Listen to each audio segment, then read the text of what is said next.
6 o'clock. Good morning, live from the Circus Sports at the Main Kentucky Downs studio. I'm Justin Hawkins. No Titans practice today, but training camp practice will resume tomorrow at the Vanderbilt Health Football Center. Yesterday, J.C. Latham with his pectoral strain was taken off the physically unable to perform list, and he's working back into the fold of practice. Other NFL news yesterday, free agent wide receiver Deebo Samuel signing back with the San Francisco 49ers. The former Commanders and San Francisco pass catcher returns to where it all began. It's on a one-year deal worth up to $7 million. Also yesterday, the Saints are signing wide receiver Chris Olave to a 4-year contract extension that's worth up to $132 million, including $90 million guaranteed. Olave set career highs last season with 100 catches for 1,163 receiving yards and 9 touchdowns in his 4th NFL season in New Orleans. And finally, former Vols and current Panthers wide receiver Chris Brazzell's injury situation went from bad to worse. Brazzell now will require season-ending knee surgery to repair the torn LCL that he suffered in practice in his left knee on Wednesday. For all your foundation repair and waterproofing needs, you got to go to USSTN.com. Breaking news at once, and you're home for the Titans and Vols. This is 104.5 The Zone.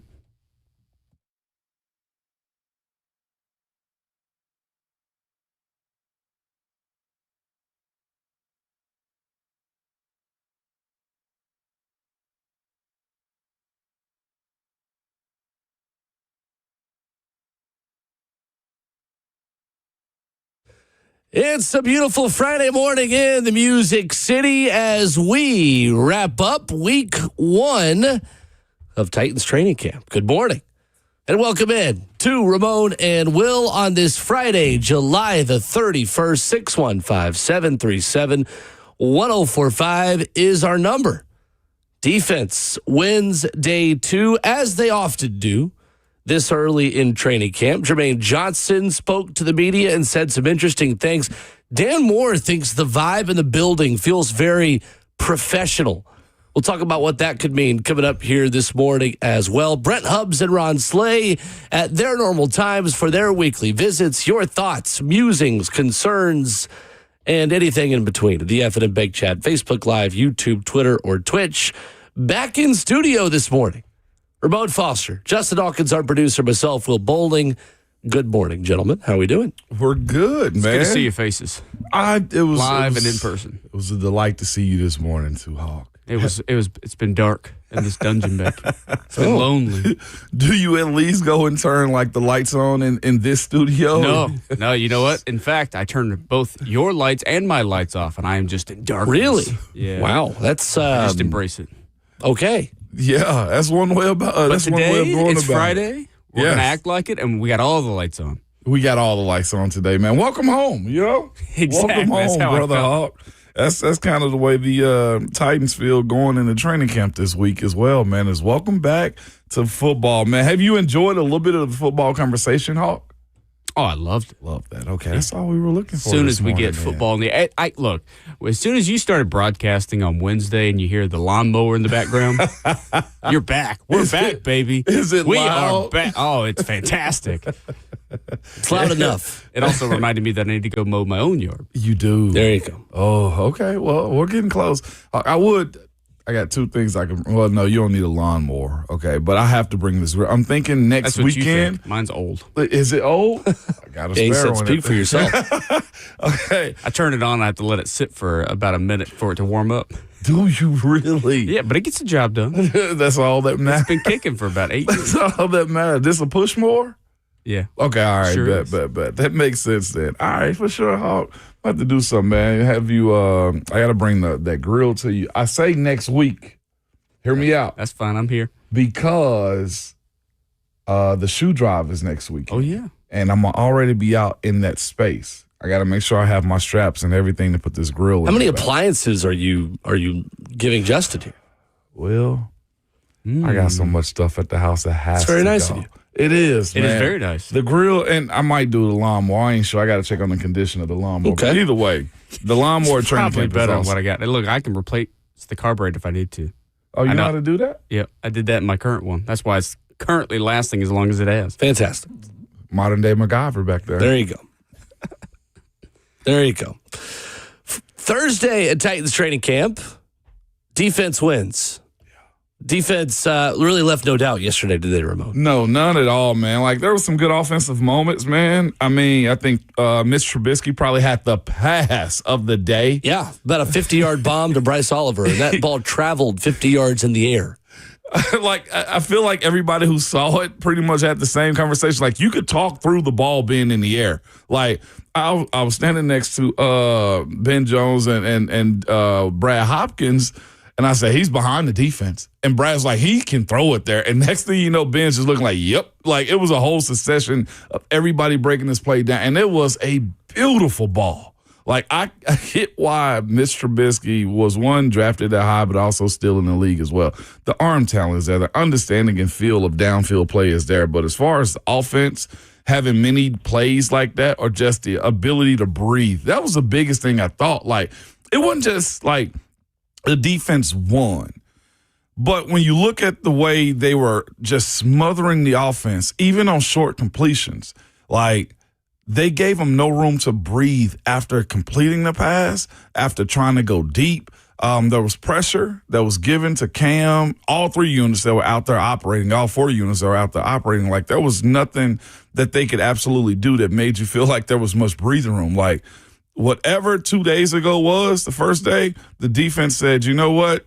Let's go ahead and just tighten this thing down just a little bit more. And it looked good. I got to give it to the defense. It wasn't just like it was a slaughterhouse. It was just concise, very, very fast. And I thought they just smothered them for the most part. How much of that was because of defensive players simply playing better, or the scheme that Robert Saleh and Gus Bradley threw at the offense yesterday? I think a good bit of it was a scheme, and I do think the defense woke up. So for me, it's both parts. Like, you saw, I don't say more effort, because the effort was good on Wednesday as well, but you saw, in my personal opinion, just guys being very adamant about dropping into their zones. James Williams ended up getting an interception. Like, you saw those guys be intentional with their eyes, with their footwork, but also the way they were setting that defense up yesterday. I was thinking to myself, like, that's an in-season stunt right there. Like, that's in-season problems. This isn't, hey, welcome to training camp. This is, we're going to light you up. Like, it wasn't sparklers anymore, Will. They were like shooting off mortars on the 4th of July at this point. I'm looking at the setup, and I'm saying to like Brad, I'm like, yo, that's a heavy front right there. Like, you better know what you're doing. And that's pretty much what they were challenging the offense on more than anything, especially up front. That's why I was watching from front to back. They were legitimately just challenging them at the snap. And also, too, like, we've spoken about how, when we've heard the guys, the defensive players, speak about it. Femi yesterday, I think, as well.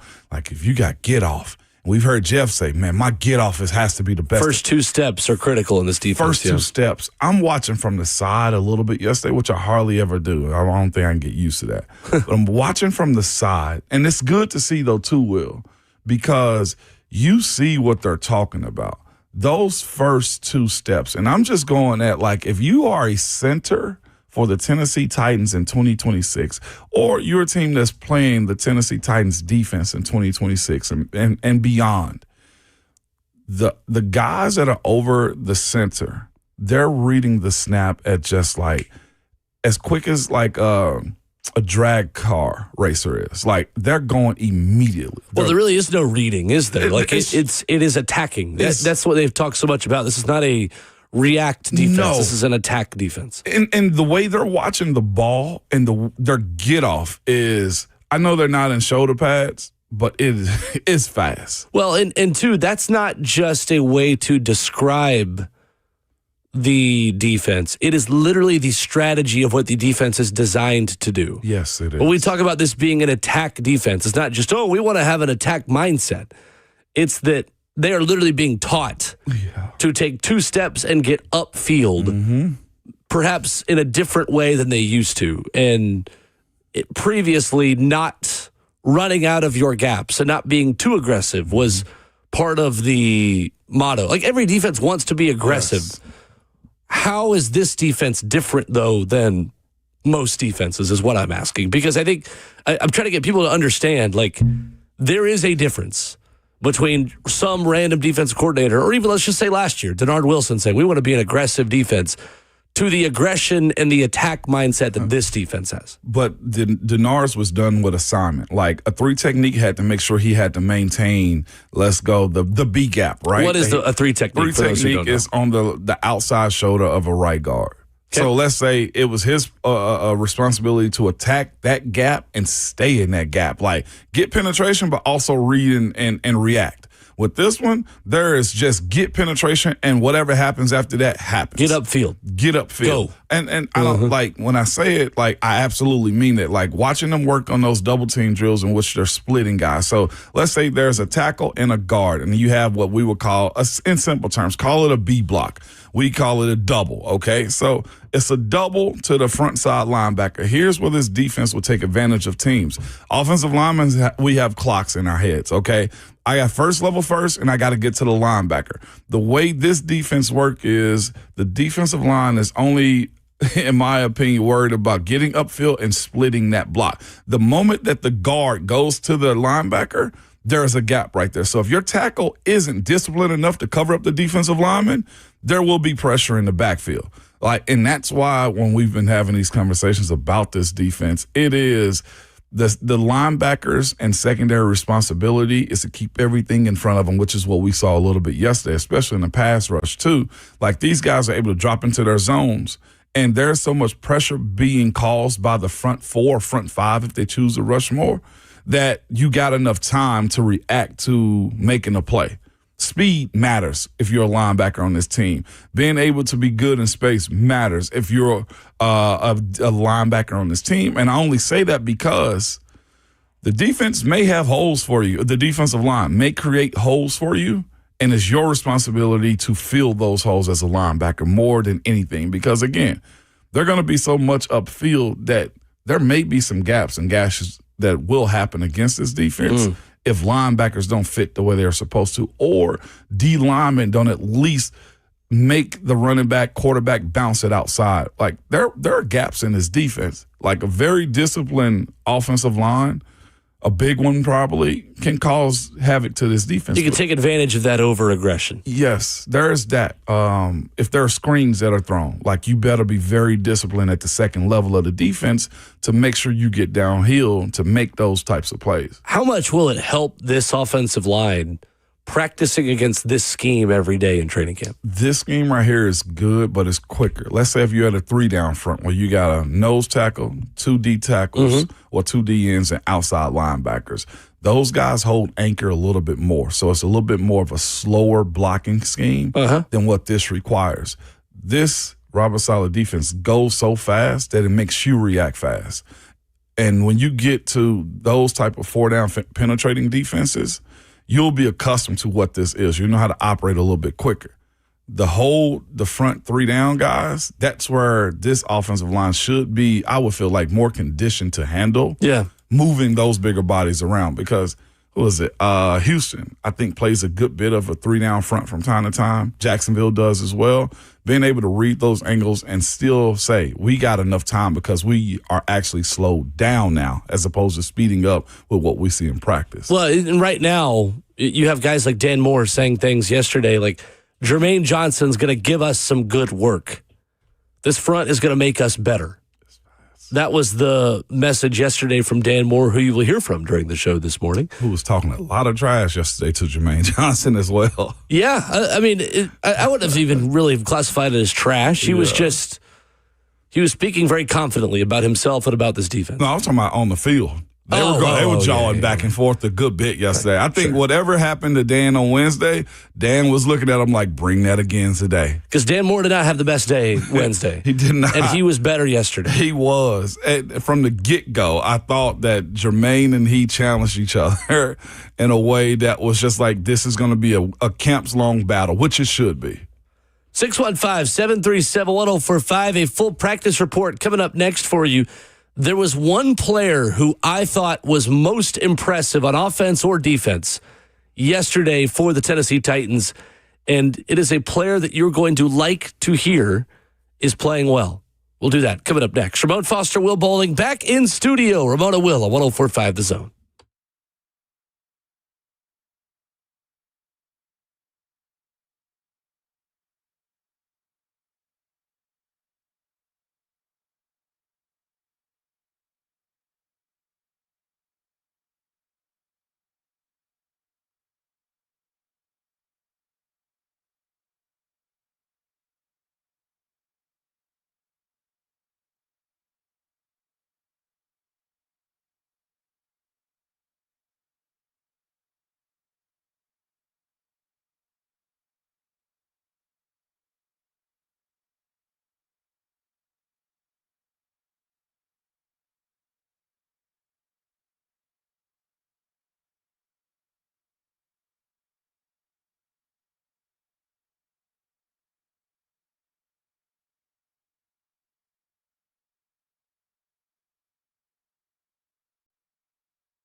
Ramon Will on 104.5 The Zone, live in studio, kicking off your Friday morning. The 104.5 The Zone Circus Sports Studio, Kentucky's largest sports book, can now be found at Circus Sports at Kentucky Downs. One player won the day more than anybody yesterday for me, Ramon. Titans linebacker Cedric Gray. Sir. Had a fantastic afternoon at Titans training camp. A tipped ball that he intercepted and somehow got 2 feet in bounds on for Cam Ward to throw his first interception of training camp, a ball that was high and behind Wan'Dale Robinson. I couldn't tell if Cedric Gray got his feet in, and asked a couple of people and asked, or really about 5 people, and the consensus was that it was a pick. And then I read Jim Wyatt at TennesseeTitans.com yesterday saying it was a pick. So it was definitely a pick. And he also had a pass breakup over the middle, again on Wan'Dale Robinson, that might have been a fumble. It was a peanut punch. So close. Right after the ball was caught. At the very least, it was an incompletion. What did you see out of Cedric Gray yesterday? Just relentless yesterday. And that play, the interception, was it play 1 or play 2 also? And the beauty of it as well, like we speak about these linebackers being good in space. Who was it? It was Wan'Dale that he was supposed to cover in the flat, if I'm not mistaken, on the interception. Yes. He was behind. Mm-hmm. But if you could have saw, and I'm sure you did, Will, you should have saw Cedric Gray just digging. Like, it was and then of course it's Wan'Dale, so he's fast as heck. He's digging to get to the sideline, man, and he was Johnny on the spot as far as the ball being tipped, and he caught it going into the sideline. When I tell you, they were so hyped. Like, that set the tone for the rest of the day, and that's the uniqueness of what his skill set is. You knew he know how to play linebacker. I think that's what we found out last year.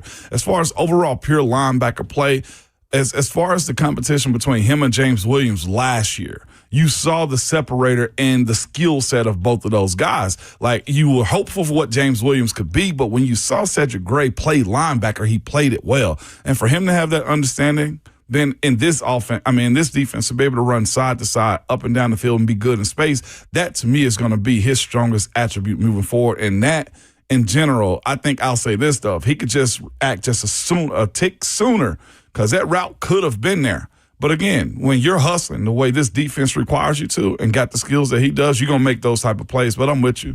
A little bit of everywhere. The peanut punch that he had, it's at least going to do this, Will. We're going to have to find time to discuss the replay.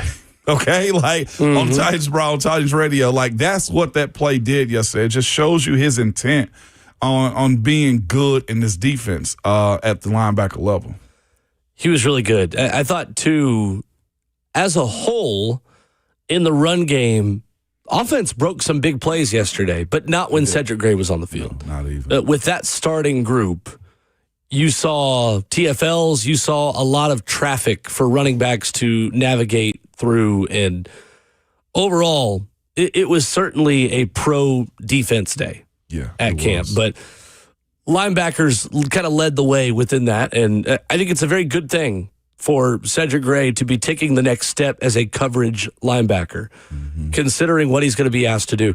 How big of a season can he have in Robert Saleh's system? I say his name just gets bigger. Like, it last year, as many tackles that he had, and I know that's, there's a storyline behind that too. There's a reason why it just wasn't that great, but he was also being able to get behind the line of scrimmage and make plays. Like, if he stack another year like that, his name, in my opinion, grows a little bit more. If this defense gets a reputation, he, to me, as far as the second level guys, he's the one you go to. I know Cody's a more vet, but he is, I would say, close to making those 25 under 25 list that the league puts out. Like, that's where he is to me. I think he makes it okay that you didn't go after a Sonny Styles type now because of the way Cedric had played last year and the way it looked like he's going to play this year. Kind of allows you to go get a wide receiver and a weapon for Cam instead of feeling like you needed to take either Sonny Styles or Arvell Reese in the first round of the draft this year. It's a good point. I mean, your ability to believe in someone like Cedric Gray to learn a new skill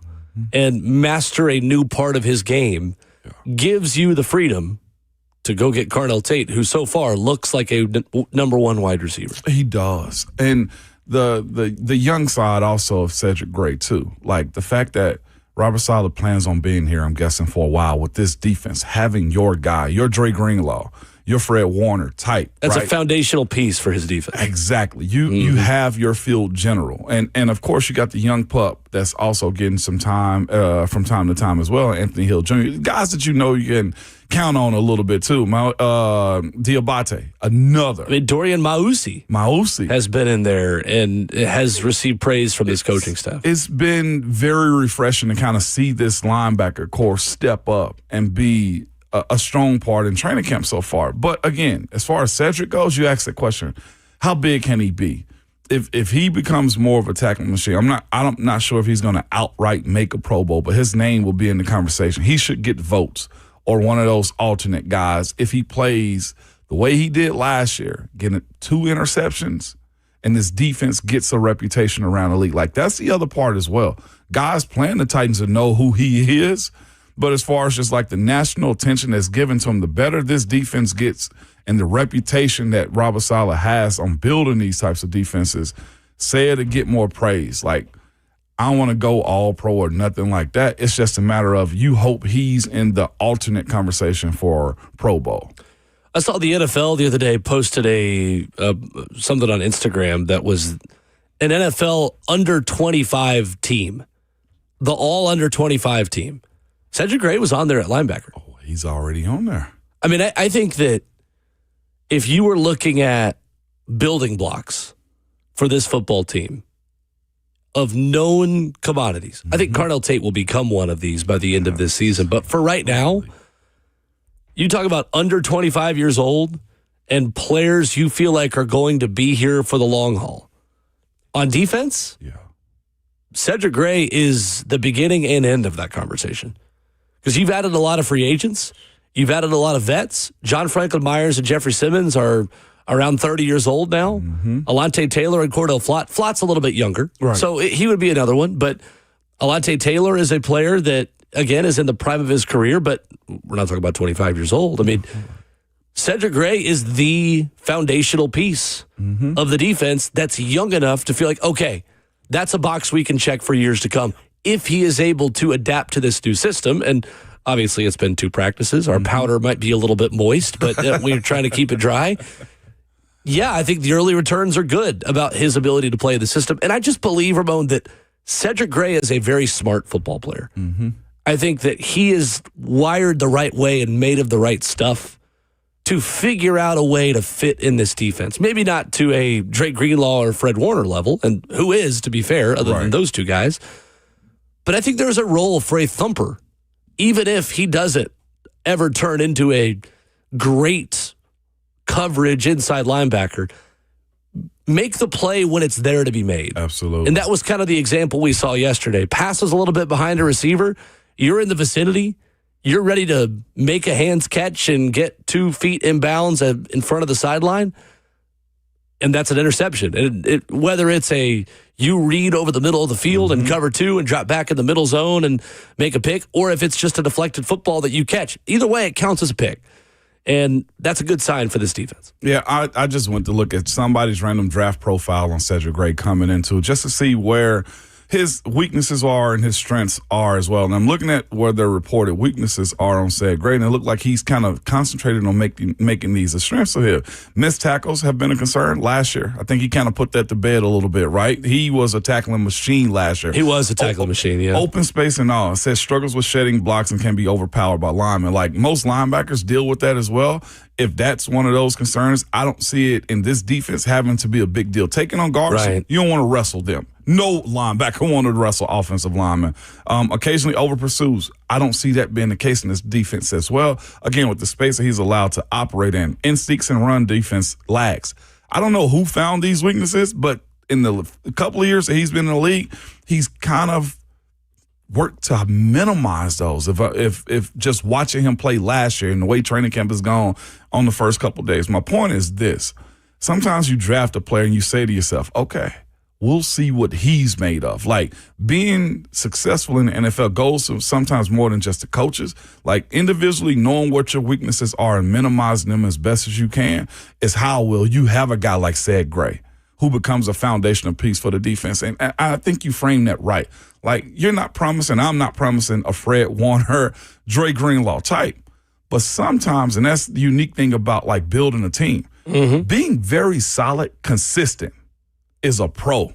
If I know what my weaknesses are and I can minimize them and I can at times make a big play, like getting an interception on the first play of Shells versus the offense, that builds your legend up, right? That gives the coaches the mindset to saying, hey, this is our guy for the future, and you don't burn draft picks in that way too. Dan Moore was better yesterday. On offense, I thought Julius Chestnut had a terrific day. Julius did. He would have had a 60-yard touchdown run against the defense, had another big explosive run within things as well. Honestly, I wrote down something about pretty much all of those running backs behind Tony Pollard yesterday, which again I think is a credit to how well the defense played against the starting offense. I'm not breaking any news there that Tony Pollard is the starting running back, so I don't really feel bad about that. I noticed Nick Singleton. I wrote his name down yesterday. You notice his quick feet, his vision to find a cutback lane. Tajay Spears, I believe, had 5 catches. 5 catches yesterday. That's a lot. Run game was better yesterday, Ramon. That was the positive. Aside from a couple of splash plays for the offense, I think the overall good for the offense yesterday was in the run game. Would you agree? It was. The ground game most definitely was. But here's the thing. When you play a very aggressive defensive front like that, if the big boys up front are working their combo blocks, getting man on the man, like those will be there for them too. And what do you mean by combo blocks? As far as, guard center, blocking the D tackle, guard, blocking the defensive end and getting up to the linebacker, like those combination blocks. Like you're blocking 2 people on one play. Two guys for one player getting up to the second level. So our combination is D tackle to linebacker, or 2, as I said, guard tackle up against the D tackle, going to the linebacker. So combination blocks. If you're a guard, you're going to help out your center for a second on the D tackle. You're going to bump him for a second and then get upfield and try to find the linebacker and get him on the ground. Absolutely. Yep. Yes, or block him. Don't get him on the ground because they're going to call hold. Not in training camp. They'll call hold it. Okay. Exactly, yeah. But what they're doing is they are taking care of the first level first. I thought there was a strong concentration on that yesterday. If they're going to do anything, they're going to move the D line. And again, when you look at the first group, wasn't as successful doing it. Yeah, no, right. But everybody else, that needs to be the calling card going into these preseason games as well. How do you win a line of scrimmage? Jim Wyatt wrote about it too, and I think there was a collective amongst media members when Dan Moore did clean out Cedric Gray on one play at the very end of practice on a, as Jim Wyatt wrote, designed quarterback run for Cam Ward. That was something that happened to play before. Like, it's without shoulder pads on right now, but it's physical. And I got to give credit to Jeff. Jeff caught a stray yesterday. I'm not sure if you guys saw it. He hit the ground. And I'm thinking to myself, oh, this is about to get bad. Jeff's about to go off. Like, I thought he was going to be a bull seeing red in the mall, okay? I thought this was going to be the running of the bulls. Now, he got him the next series. But as far as immediately reacting and, like, snatching somebody's helmet off, because when he got hit, I said, ooh, like, he went to a knee. But I think it was a down block that Jeff caught a straight with. But, Will, when I tell you the contact on him was hard, like, I would have gotten mad if I was Jeff. And he controlled himself. He wasn't a bad teammate. He didn't overreact, put his hand in nobody. He was good. And that, to me, shows me his leadership has taken a step. Because, like I know, the old version of him immediately would have done something. And he didn't. Well, and maybe if pads were on, he would have done something. I would have did something yesterday myself. The way he got popped on that play, I was just like, this. I'm looking at Puff on the sideline. I'm like, Puff, get ready to blow somebody's whistle, okay, because this is going to get ugly, and it didn't. But that very next play, though, Big Dan pulled around and it was accidentally, but he got said real good on that cleanup block. Yeah, Jim Wyatt wrote, Gray got trucked by tackle Dan Moore on a designed run by Cam Ward, but he shook it off. It was a day Gray should be proud of. Yeah, it was. But here's what they did the next series. The last series of the practice for the ones versus ones. The defense just flipped the switch. they got nothing. I don't know if the offense got anything in that last series. No. It was a good finish. And as you said on 3HL yesterday, offense kind of look around like, all right, how many push-ups we're doing? It was. Nobody needed to wait to see who won the day. It was very clear the defense was better yesterday. It wasn't even close. And here's the unique thing about it. We'll go to this call. But the unique thing about it was the defense was under control doing this. Like Jeffrey and I think it was JFM, John Franklin Myers, both up the middle, collapsed the pocket on Cam. Cam had nowhere to go. And Jeff's looking at Cam like, what you going to do now? Like, it was good on good yesterday, but the defense just showed like, Dad's home. Go get my plate, and I want the big piece of chicken. I think good on good is being kind to the offense yesterday. Yeah. I think it was good on not very good. Good on, okay, do better tomorrow. That's what it was. But the leaders, I would say this, are stepping up. Defensively, you see that. Offensively, you see Cam pulling guys. I will say this as far as talkers offensively. Cam is you see him jawing. I give Dan credit on jawing some. I'm waiting. Dan Moore, left tackle. The wide receivers though are in it. Like they know they got a lot of opportunity in this offense right here. You see them jawing and talking a little bit. That was a real good back and forth between Bryce Oliver and it might have been Flott yesterday too. Like they just going at it, and you hear Bryce telling me, "You should have threw me the ball," and Flott coming back. You get nothing. You get absolutely nothing. It was the competitive spirit is out there. That's what Mike Borgonzi told us the other day. They wanted a high competition, high competitive camp. They're getting it so far. Let's go to the phones. Terrell is in Nashville. First up. Good morning, Terrell. What's going on, gentlemen? Good to talk to you, and happy belated Will. Thank you. Appreciate it. No problem. I wanted to just go back because when we were talking, y'all were talking about the first two steps, how good they have to be. It just reminded me of the video back a couple weeks ago where they had Coach White Cotton just really getting on them watching the ball as far as like getting ready to jump and getting that reaction time down. But the main thing that I did want to say is I find it really refreshing hearing things from the former players that were here last year. Not a shot to any of the coaching staff or anything like that from the previous regime, but it's just really refreshing to hear that everybody's in a better place as far as they feel a lot more confident, whether it's in the scheme or the process in which they're taking and everything like that. And it has me excited. And also on top of that, I don't, like I said, it's not a good on good kind of thing. It's good and all right. But I really, my confidence for the O-line has kind of increased a little bit because of who they're having to go against every day. And so I think that just the ones, we got to see the depth. But with the starters, I think we're going to be okay as far as the offensive line goes. Of course, the depth is an issue, but I really think them going that iron sharpening iron. Well, it's kind of iron sharpening kind of wood at this point, but sparking the fire. Definitely, I think it'll really be good for the guys. But yeah, I appreciate y'all taking my call, and it's always good to talk to y'all. Yes, sir. You too, Terrell. Appreciate you. I mean, that's the hope, right? You hope that the defensive line makes this offensive line better. I hope you're right. Yeah. I just think it's going to be a while until we really get that answer. And to be honest, Ramon, are we going to get that answer until week 1?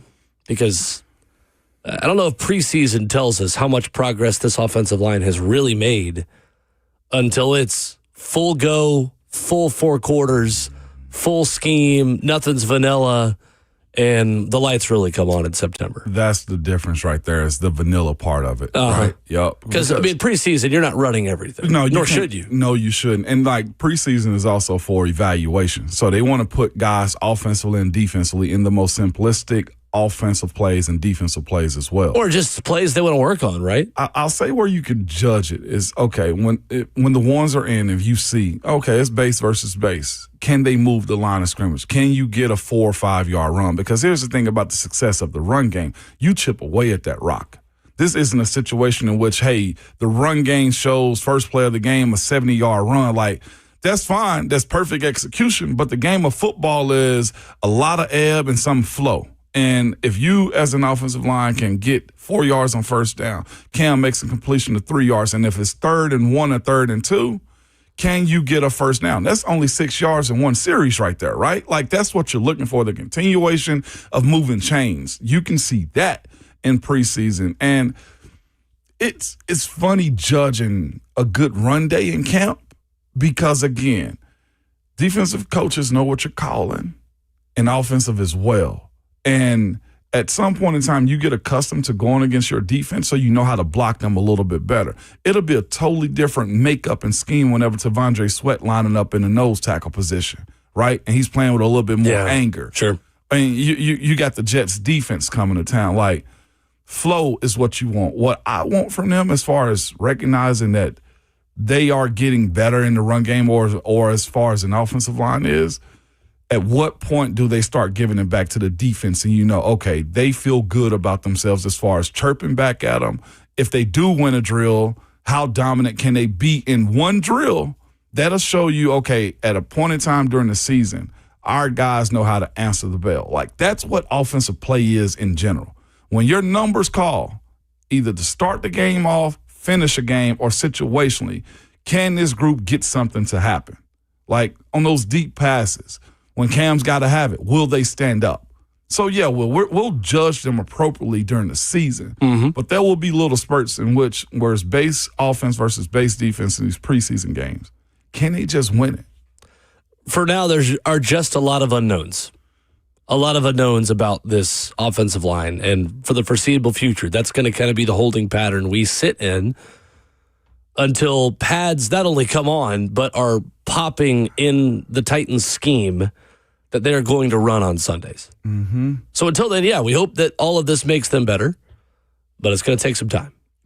Yeah, definitely. It is definitely going to take some time, and it might not be week one, really, where they look close to their best either. And I said we have a comment about the joint practices. The joint practices are so intense that I feel like guys lose focus in it. If the Titans can go out there, the offensive line, and have some good against this defense, and that defense is one of the top in the world, right? The San Francisco's defense is. That's what you're looking for. Well, they have a reputation, is what I'll say.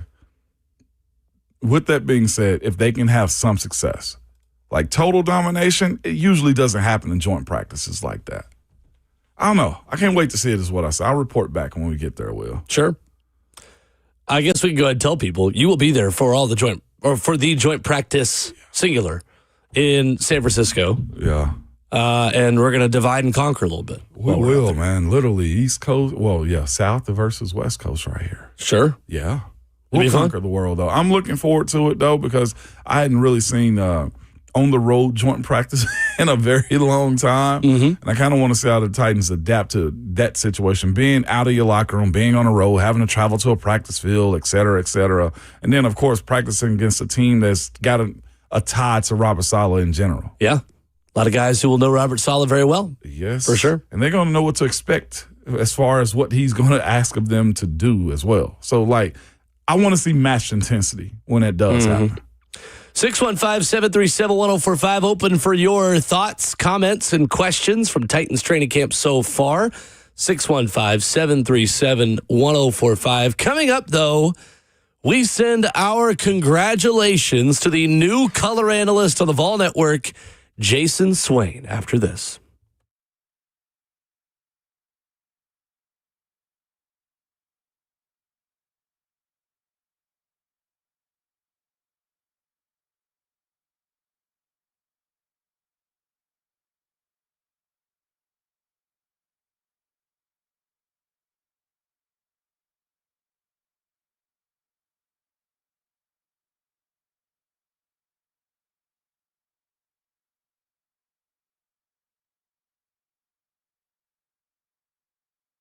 Summer is heating up, and so are the career opportunities at Lee Company.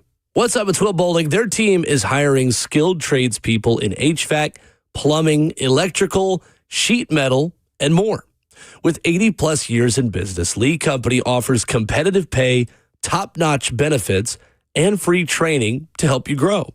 Make your next career move your best one yet with Lee Company. Apply today at leecompany.com/careers. That's leecompany.com/careers from the folks with over 80 years of experience serving Middle Tennessee. Lee Company has been trusted in this community since 1944. They're available 24/7, a multi-award winning great place to work with 16 community locations in Tennessee, Kentucky, Alabama, and Georgia. Join their team of over 1,800 team members by heading online to apply today at leecompany.com/careers. That's Lee Company, all you need.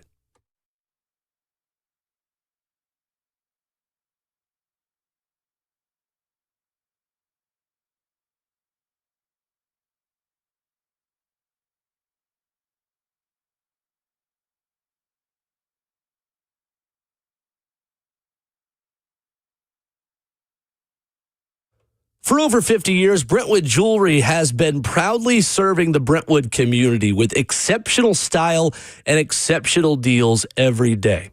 What's up? It's Will Bowling. I can speak to the exceptional process that they take you through, whether you are looking for an engagement ring, a birthday gift, anniversaries, you name it, they will take care of you. Because Brentwood Jewelry is a family-owned and operated business spanning 3 generations. They are deeply rooted in the Middle Tennessee community.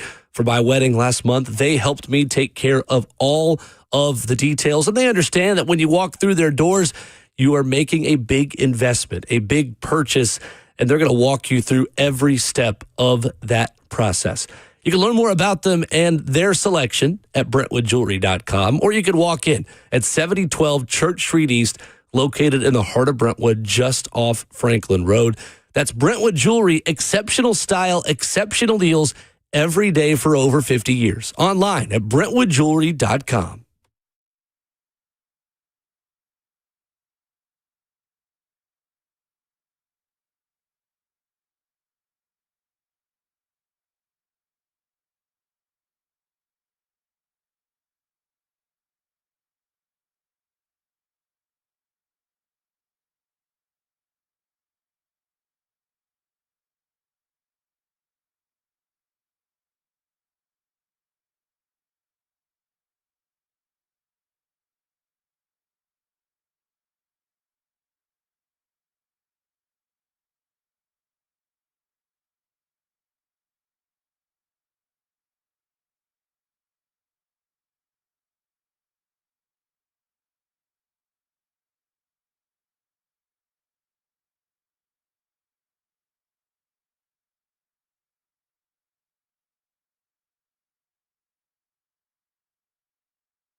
Wrapping up hour one on this Friday morning edition of Ramon and Will. You will hear from Jermaine Johnson coming up next. He had a lot of great things to say yesterday. He is a good talker, and he's got expectations of being a really good defensive end this year. You'll hear that confidence coming up here in 10 minutes. Your thoughts in the F&M Bank chat on Facebook Live, YouTube, Twitter, or Twitch. Congratulations to new Vol Network color analyst Jason Swain, who was surprised with the news that he is the guy. Yesterday on his show on the Sports Animal in Knoxville, Mike Keith delivering the news. Ramon Foster, I know you are very excited for your former teammate who will be stepping into the shoes that you were wearing last fall. No doubt. I am, man. I remember when I got the job last year with Vol Network, Swain and I were having a lot of conversation about his role, the group role, everybody that was going to be in it, myself, Hubs, Mike, Swain, Larry, just everybody that's like, what's my role? And I just kept telling Swain, I'm like, not knowing that this situation was going to rise for me with the Titans, I just kept telling Swain, I'm like, man, listen, Mike's always got a plan. I was just like, just watch. Mike's going to help you grow, learn. We're all in this thing together. And I'm just glad to see for him with my departure that Swain's able to step up into that role because he was crucial to me, very important to me last year in the booth as well. Like Mike and I would be calling the game and Swain sitting behind us. And I'm in a position where I'm giving my info and feedback over the air, and Swain was, pointing stuff out to me as well. So we all worked as a tandem. So he saw how the operation went. He understands the flow of the game. He understands when to go up, when to come down with it, and everything as far as his tone and how he's going to attack this man. Swain loves the University of Tennessee. He's from Alabama, absolutely hate them and everything that they do down there. He's a Knoxvillian. His kids have been raised there. His wife is there. He is perfect for this role right here, and I'm super excited for him. I'm glad Mike selected him as well because I know there was a lot of people that wanted their shot at this, and Swain stayed down till he came up, man, and I'm super excited for him. So excited for Swain. He is as good of a person and friend as he is a broadcaster and as he was a football player at the University of Tennessee with 1,700 yards and 10 touchdowns and 50 career games wearing the big orange. I want to emphasize one thing you said too, Ramon, and I know you've known this about him since you played with him and he was there from 03 to 06. There are not, I don't think, any human beings on this planet who love the University of Tennessee and Tennessee football more than Jason Swain. He's from the rival state. He could have went to Alabama and Auburn. Swain was a 5-star coming out as well. So he had options and chose to come to the University of Tennessee. And that shows you his love that he has for it. And now, like I said, he's a resident Tennessean. Like he chose not to go back. He's been in Knoxville on the beat. He's got his radio show there as well. And has been around the university for years. So I'm excited for him. And like you said, more than anything, man, with anybody that's taking that role, you gonna have to love it because I think the college atmosphere is just way different. I remember walking down in the crowd after the Alabama game, and I'm just like, you really got to love the University of Tennessee to be going into the Lions Which you Den. do as well, of course. Yeah, just going into the Lions Den each and every weekend. Like you have a strong internal hate on game day for anybody that's not the Vols. And Swain possesses that. I promise you he possesses And we're going to love hearing that on air, too, because the Tennessee fans listening around the state and around the country and around the world feel the exact same way about the teams that we are going to be playing. Exactly. And it's a fun schedule this year, too, as well, going to Atlanta with Georgia Tech and all of the big-time matchups. I was excited about that last year, and I know Swain's going to dive all the way into that as far as the pageantry and what college presents, how the University of Tennessee does it as well, the night games. Now, I know he's probably a little bit more sick about the Texas game being in the daytime like that at 12 o'clock, but it is what it is. It's going to be toxic. Whether the Vols go 12-0, 7-5, 8-4, 9-3. I know Vol Network. Vol Network would not take a loss, okay, because of the crew they got up there, man. So congratulations to him, to Mike. Spoke to Mike a little bit yesterday as well. I'm texting Swain currently right now. And the unique part about it, nobody knew. I had people hitting me up asking me. I'd be walking in Kroger or who's going to be the next? I'm like, listen. Wait, Ramon, this is Mike Keith we're talking This about. is Mike Keith. Like, and I'm thinking to myself, you think I'm in on the hiring process? No. Mike took that over, man. And Swain, I was talking, as I said, we're texting now. He said he had no idea what Mike was doing. Yeah, I mean, he said on social media yesterday and on their show, Josh and Swain on the Sports Animal, he's like, I had no idea. I mean, literally, Swain's birthday was this week as well on Monday, and it's funny that Mike walks in and goes, I was just here to wish you happy birthday. No, in all seriousness, do you want to be the color analyst on the Ball Radio Network? Not just a birthday wish. Yeah. In person in their studios awesome. at Cumulus, Knoxville. It's really cool. I love the way they did it. The pageantry, the process of getting him as a part of that team. Jason Swain does such a good job in making complicated parts of a football game make sense on the radio. And his passion for Tennessee is something that Vols fans already know and are going to hear come through the airwaves on Saturdays and on every time that he opens a microphone to talk about Tennessee. But you're going to know football, and you're going to know the X's and O's, and you're going to understand what is happening if you can't see it as you drive around the South in Tennessee and around the world. You're going to understand and be able to see the game with some incredible broadcasters, one of whom is going to join us here in 25 minutes as well, and Brent Hubbs, who will have a lot of things to say about this as well, coming up at 7:20. So that's what I told Swain yesterday when I reached out to him. You guys have got an incredible team. They do. Put together, and Swain is going to absolutely crush it. I am so excited to listen. Excited to listen with you. Absolutely. As we hit the road to. with Titans Radio for obviously broadcasting Titans games this year. It is going to be really fun for Vols fans to hear that passion that you have and that I know Jason Swain has, and that's what matters to a hometown broadcast and here in the state of Tennessee. People who sound like the rest of us fans while we listen, and I mean that is the best compliment that I can. Also the way Swain tied that into with the Wes Rucker. He and Wes were real good friends. We went to school with we went to school with both of them. Wes's sister Molly as well. So it's kind of cool that Swain and he had that relationship. And I know he believed in Swain being a part of Vol Network, and to absolutely kind of pay that off to his friend and be like, man, for him believing in him. So I'm glad for Swain, Vol Network, Mike Keith, the entire crew. They're going to be fine, man. And I can't wait to listen. I told them I'll be listening. So Absolutely. We'll have them on soon. We'll be sitting there ready to take off for Titans games. We can play the app. Choosing the app over watching it sometimes. Absolutely. 615-737-1045. Coming up, you'll hear from Titans defensive end Jermaine Johnson as he meets with the media and makes a bold claim about expectations for himself this season. Very high expectations that you'll hear after this.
7:02. Good morning, live from the Circus Sports at the Mint Kentucky Downs studio. I'm Justin Hawkins. No Titans practice today, but training camp practice will resume tomorrow at the Vanderbilt Health Football Center. Yesterday, J.C. Latham was with his pectoral strain, was taken off of the physically unable to perform list and is working back into the fold of practice. Other NFL news across the board yesterday: free agent wide receiver Deebo Samuel is signing back with the San Francisco 49ers. The former Commanders and 49ers receiver returns to where it all began. It's on a one-year deal worth up to $7 million. Also, the Saints are signing wide receiver Chris Olave to a 4-year contract extension worth up to $132 million, including $90 million guaranteed.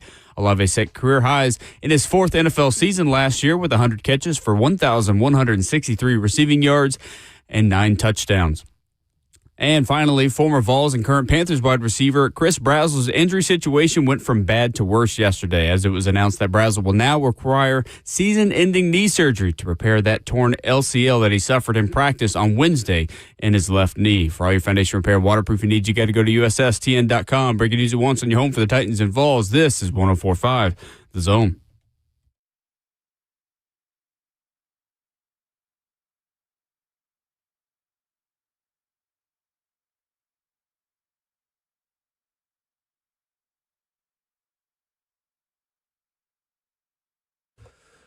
Away we go to hour number 2 on this Friday morning. Ramon Foster, Will Bowling, Ramon and Will back in studio.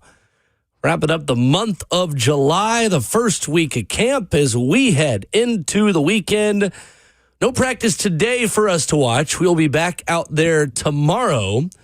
And Monday morning, Ramon Foster, the pads come on. Click, clack.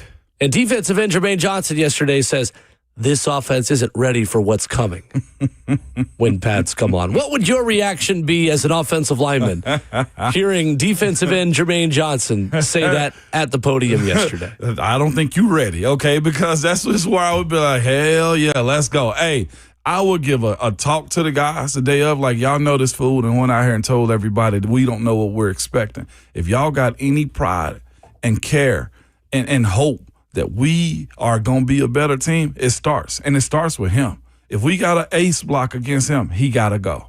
If I don't care what Jeff does, everybody else got to get it today. Like, that's what I'm waiting for, Will.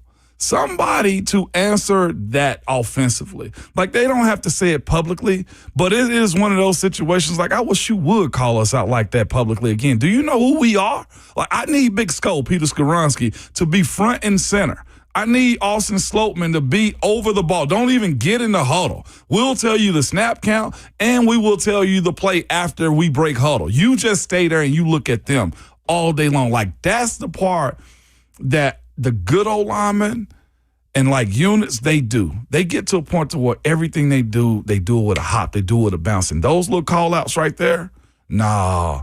Don't let Cam be the only one responding, is what I would say. Sure. No, Will, you said sure because you're like, yes, this is cute. You call me out and say we don't know what to expect just because we putting on a little pads, just because we get a little bit more physical, just because you speaking into a mic right now, you know this defense, you don't know what's going. Bro, you 260, 270. We're gonna put 600 pounds on you every play. Now what you gonna do? And every damn play, Hulk. Every play. And you know what? When you stun out wide and you say, ooh, I got a free shot, and Big Dan turn you back inside, guess who going to be there waiting on you, Big Skull? And I wish you would come in this big gap. You got to look at Jermaine and tell, I wish you would. You better stay outside. You call us out? Don't come in here, Jermaine. Jermaine! You better bring it. That's what I'm saying right there. Everything. I don't know. Everything. But I'm fine with it. You heard J. Cole's new song. He's like, Jermaine. Like, that's what I would be yelling his name so much. I wouldn't even call, like, Jermaine, we're going in 2 plays, get ready. Like, that's what training camp is. That's what's fun about it. I love how personally you take it when defensive players speak. Listen, or do anything. I just saw my high school coach. Okay, he told me about a stunt that I did in high school where I was asking for help and he didn't help me on one play. And the next day he said I was probably the pettiest person he's ever met on the football field. I don't this doubt was it. in high school.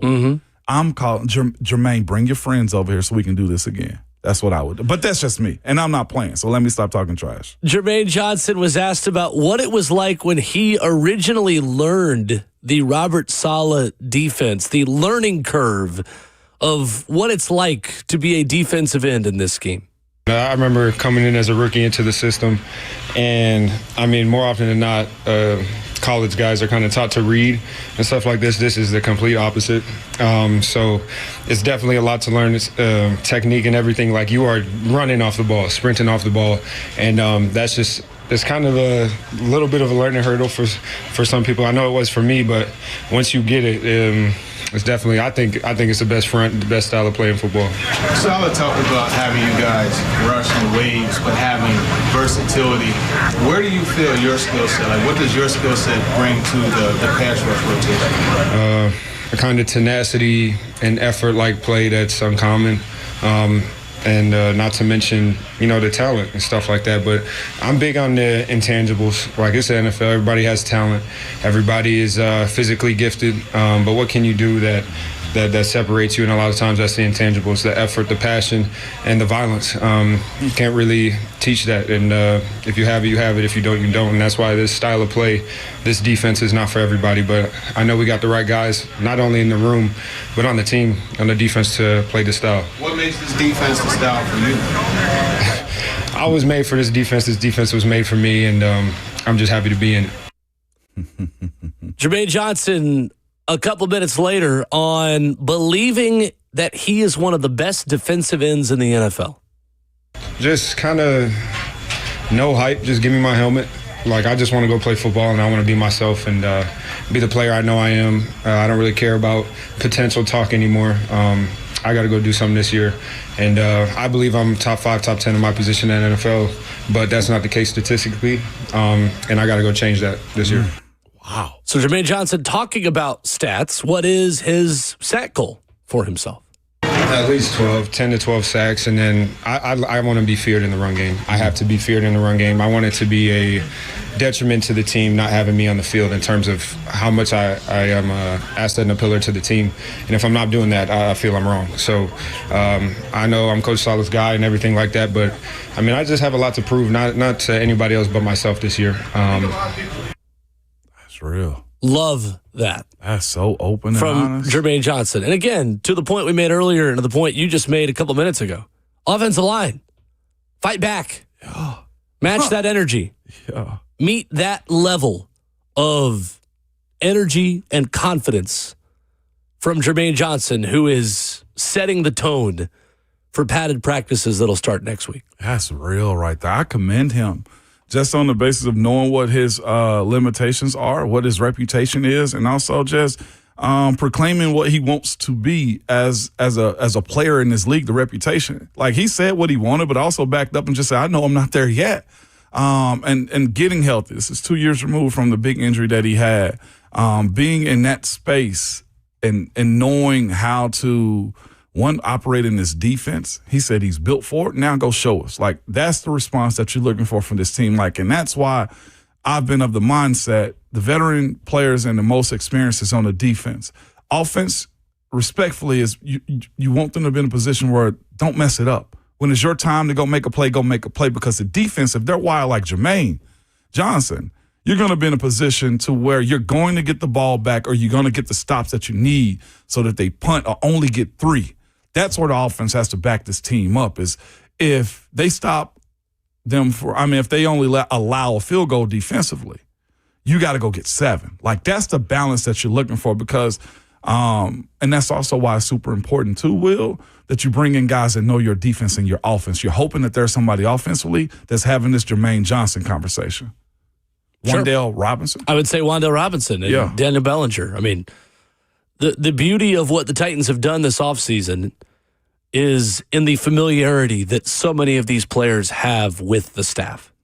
And maybe the ability for that familiarity to ease some of the growing pains and some of the transition time that you are going to have to learn what it's like to play in the system. In the same way that Amari Campbell, Xavier Gillum, and Dejon Lane helped the Vols defense understand the expectations and the process of playing for Jim Knowles, Can Jermaine Johnson, John Franklin Myers, and Tony Adams and Jacob Martin help the Titans defense Facts. understand what it's like to play in an attack defense and in a Robert Saleh scheme? That way, Robert Saleh can come right in, and this will look like a Robert Saleh defense. Yeah. That was not the case when he was the head coach of the New York Jets the first time around. His defense in 2021 ranked 32nd in the NFL in total defense and I believe scoring defense as well. They were up in the top 5 very quickly after that. And all of a sudden, when those guys understood what was expected of them, they performed drastically better, even if the team and the offense for the New York Jets didn't, and their record still wasn't above 500. Wasn't the defense's fault. and that's what you're looking for here, right? Like, well, I mean, you're looking for the offense to round out that. Well, that's what we were just talking about. Like, be an answer for the defense as well. Like, if they're busting their behinds to get the ball back or stop runs or only allow field goals, the balance that they need is they gotta have to have some rest. Those 3 and outs won't work with this style of defense. Like, it can, but it puts a strain on it. You gotta have a group that can be methodical with this football. That's why I think it's unique in watching Cam kind of operate now. Just the many options that I feel like they have as far as weapons. And not just that, if they can establish a run game and get that going, this defense needs to be on the sideline at times, because when it's time for them to go, you won't question what the effort is, and it's going to be maximum. This style of defense, I won't say it can't last by playing 70, 80 plays. The requirement will be met, but you must rather have them rested. So I think the pressure is on the offense to kind of make sure that they are rested. Absolutely. Not just on them getting interceptions and stuff, you know? Let's go to Eric in Nashville, 615-737-1045. Good morning, Eric. Morning, Eric. Hey, after listening to that interview, I almost feel bad for calling for what I was calling for. I was going to see what you all thought about adding somebody like Nick Bosa to kind of level out that other side of the line, and I hang up and listen. No doubt. Appreciate the call, Eric. Well, Nick Bosa is a 49er. He's not available. I think you mean Joey Bosa. Who is available. And Nick Bosa apparently said this week and said yesterday that Joey Bosa is working on his golf game. Or he said that May 28th. He said Joey is working on his golf game. So he may not come. He might be done in the NFL. I don't think that's going to happen. What I would say, though, too, is like there are options here. Again, this defense is going to just send players in waves. Jacob Martin is a great guy to have on this team. As the veteran's been around for a long time, you still have the young fella, Keldrick Falk, that's a part of this. Jeffrey Simmons rushes outside as well from time to time. You'll see John Franklin Myers already described this as well. He would rush from inside outside, too. Like, there are answers. You look at Femi situation, right? Like, you look at Jalen Harrell, guys that have to go prove themselves that they can operate in this defense. I don't necessarily think you have to go give up a draft pick and just say, oh, this is going to complete us. The way Jermaine Johnson has described this defense and the way guys have talked about it, you got to be very specific in the guys that you're asking to play this. Do they have the motor that Coach Saleh and Gus Bradley need, Aaron Whitecott needs for this team? Because if you don't have one of those, then, again, it's not meant for you. I wouldn't – just going after the name might not be your answer. So Joey Bosa said, or Nick Bosa said on May 28th that Joey was, quote, working on his golf game and not thinking about football. He was on the Murph and Marcus show this week in San Francisco and was asked again about Joey returning and said, well, Joey might need to start training if that's the case. And then added, he was asked if news could be coming about Joey returning to the NFL, and he said, quote, no, probably not. So I would anticipate that if Joey Bosa is playing football this year, it is if a contender gives him a call in October and he ramps up training and comes back. But I don't anticipate him being a big part of a defense, even if he does come back midseason. So Aaron Donald may be more prepared than Joey Bosa. I would say much more prepared. Okay. Yeah. Okay. Coming up, Brent Hubbs joins us. Tennessee Fall Camp getting started next week. We will get the latest out of Knoxville from him and his excitement level on working with new Vol Network analyst Jason Swain. Coming up after this.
Ramon Will on 104.5 The Zone. Ramon Foster, Will Bowling. It is a great day to be alive. Maybe just 10% greater when there's football practice going on.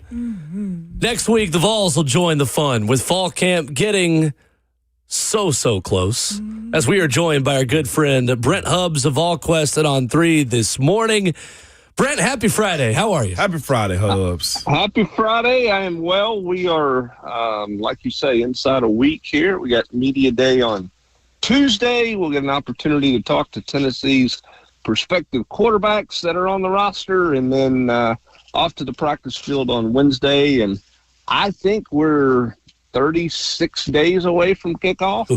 Does that make it Buck Fitzgerald Day today? There you go. I like that. I like that a lot. I'm with it, Hubs. I think that's probably where we are today. So we're closing in on it, buddy. We're 5 weeks from tomorrow, which is might be hard to believe for some, but for the rest of us, it's about time. Amen, Brent. And we've not heard pads popping yet, but just hearing a buzzer and a whistle and some yells from coaches this week in Titans training camp has warmed our hearts. Yes, and we're ready for the unleashing of a healthy Rodney Garner on the practice field next week. His hip's in good shape, and after missing most of spring practice, he will. I'd say he's probably got a little in the tank. He's probably revved up and ready to go. So those young defensive linemen who, didn't think spring practice was too bad, better get ready, because it's coming, and it's coming hard, and it's coming fast from Rodney Garner. That's for sure. The smile I hear on your face about this, Hubs, it fully delights me, man, because you know what hell sounds like when Rodney Garner's out there.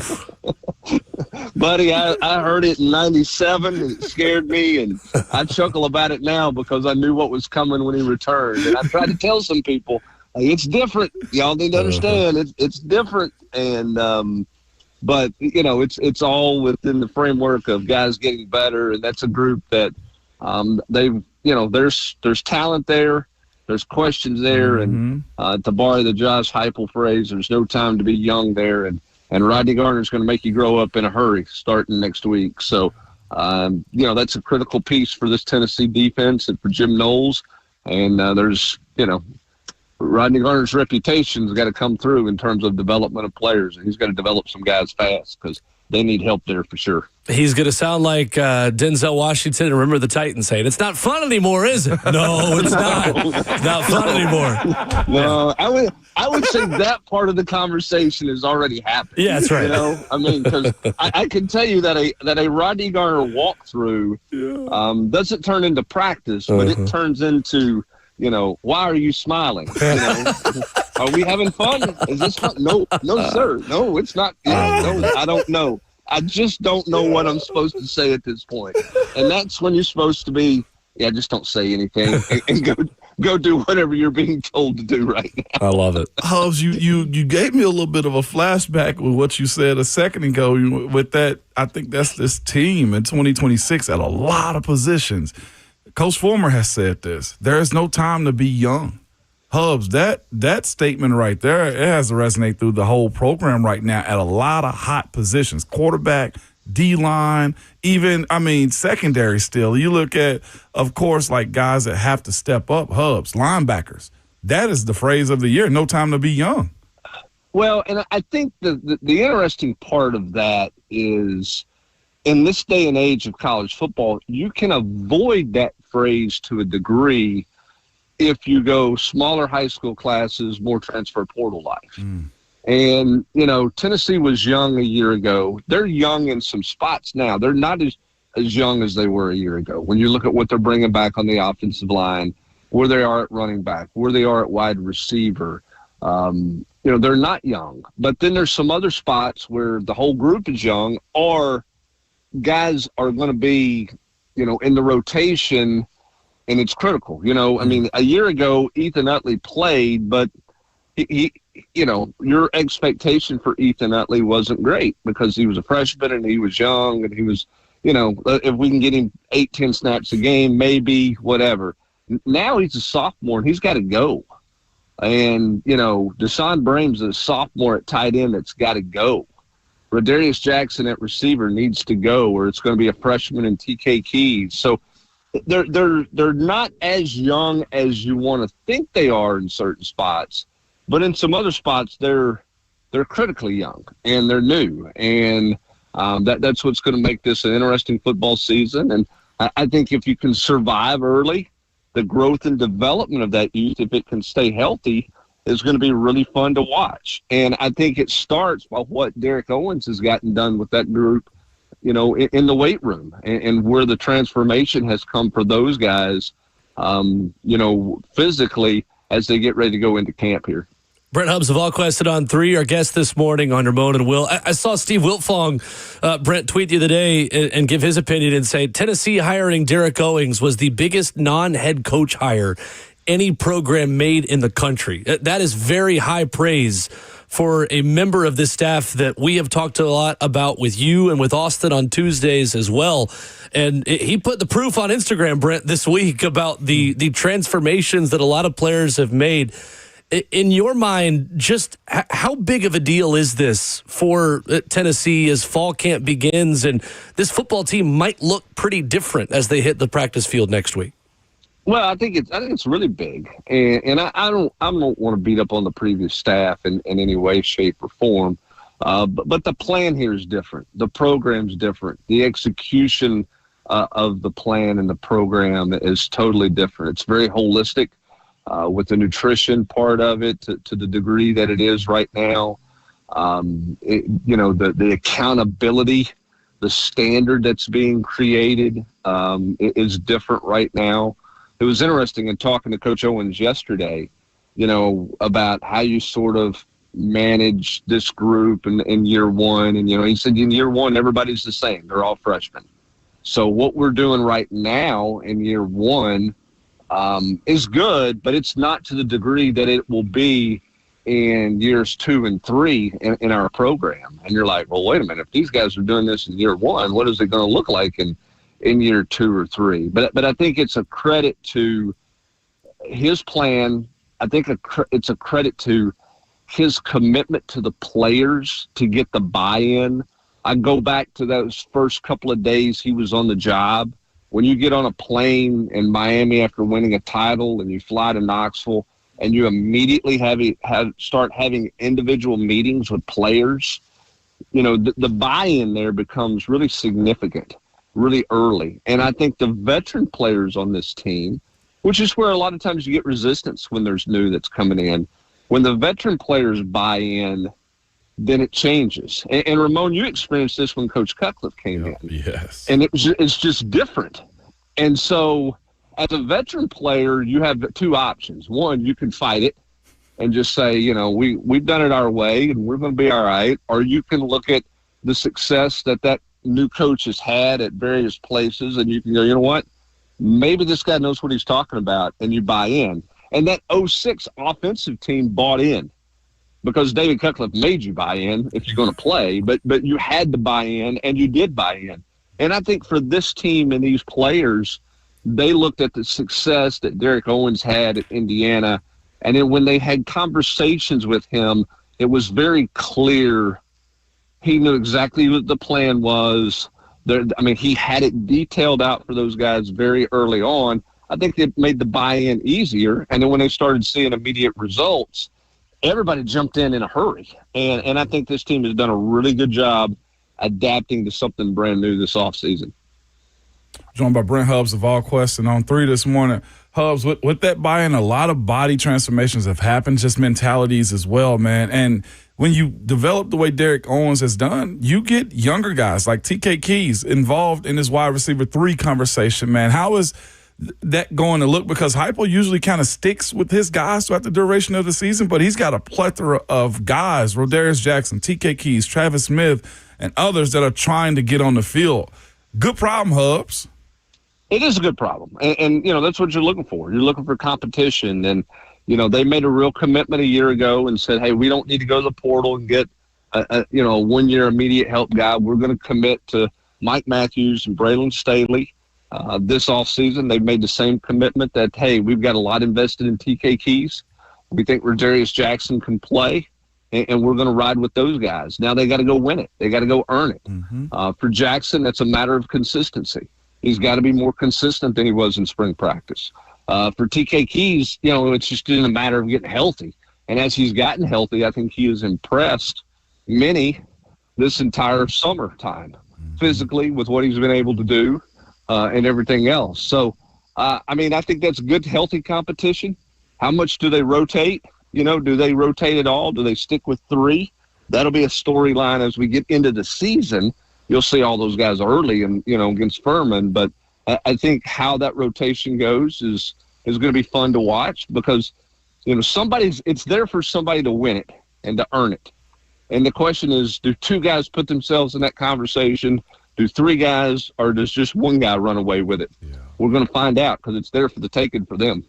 I know this. Last year we saw a 6 and a 7-man rotation on the offensive line, and it seems to me that may end up being the case again this year with Ori Williams and Jesse Perry right tackle, figuring that out. I feel bad by also not mentioning Donovan Haslam as well on one of the interior positions, but Hubs, Glenn Ellaby's done this multi-rotation before, and it kind of benefited the Vols last year too. How do you kind of see this group of offensive line talent? One who's taking the biggest steps this offseason, you think, but who can actually win these jobs, man? Because this is a tough one for Glenn Ellaby. Well, I think this is the most talented. When you combine experience and talent, it's the best room Glenn Ellaby's had since he's been at Tennessee. Yes. That creates lofty expectations, obviously. Now, to maximize that, some guys have to put themselves in the position where their talent belongs. And they're not just a talented guy, but they're a player, right? At some point, you can be the best weight room guy in the world. You got to show you can play. And I think we want to see what Ori Williams can do. I want to see how Donovan Haslam moves because he's so big. And obviously he's at a weight I'm assuming that Derek Owens is comfortable with. But how well does he move? The interesting part about the rotation for me, Ramon, is Sham Umaroff is a left guard. Yeah. He is a left-handed player, left guard. Okay, Wendell is a left guard, but he can also play right guard. I think it's hard in a game to say, hey, we're going to rotate the guard position, and when Sham, you come in, if he's not a starter, then Wendell, you're going to flip. I don't know that you want to flip a guy right to left in the middle of the game very often. So does that change your rotation in any way? I think in determining your rotation, the first thing you have to figure out is where is Jesse Perry best for this football team in this offensive line? Because he's one of your starters, whether it's at guard or tackle. Now, the question is he going to be better than Ori Williams at right tackle? Are you better with Williams at right tackle and Jesse Perry at right guard? Are you better with Perry at right tackle, Wendell Moy at right guard, Sham Umaroff at left guard? That would be your most experienced group if you put that group out there. Yeah. Then where's Donovan Haslam? So the thing is the right side and then the Sham Umaroff piece, because those are 2 almost different things, but they're going to dictate what the group looks like and what the rotation looks like.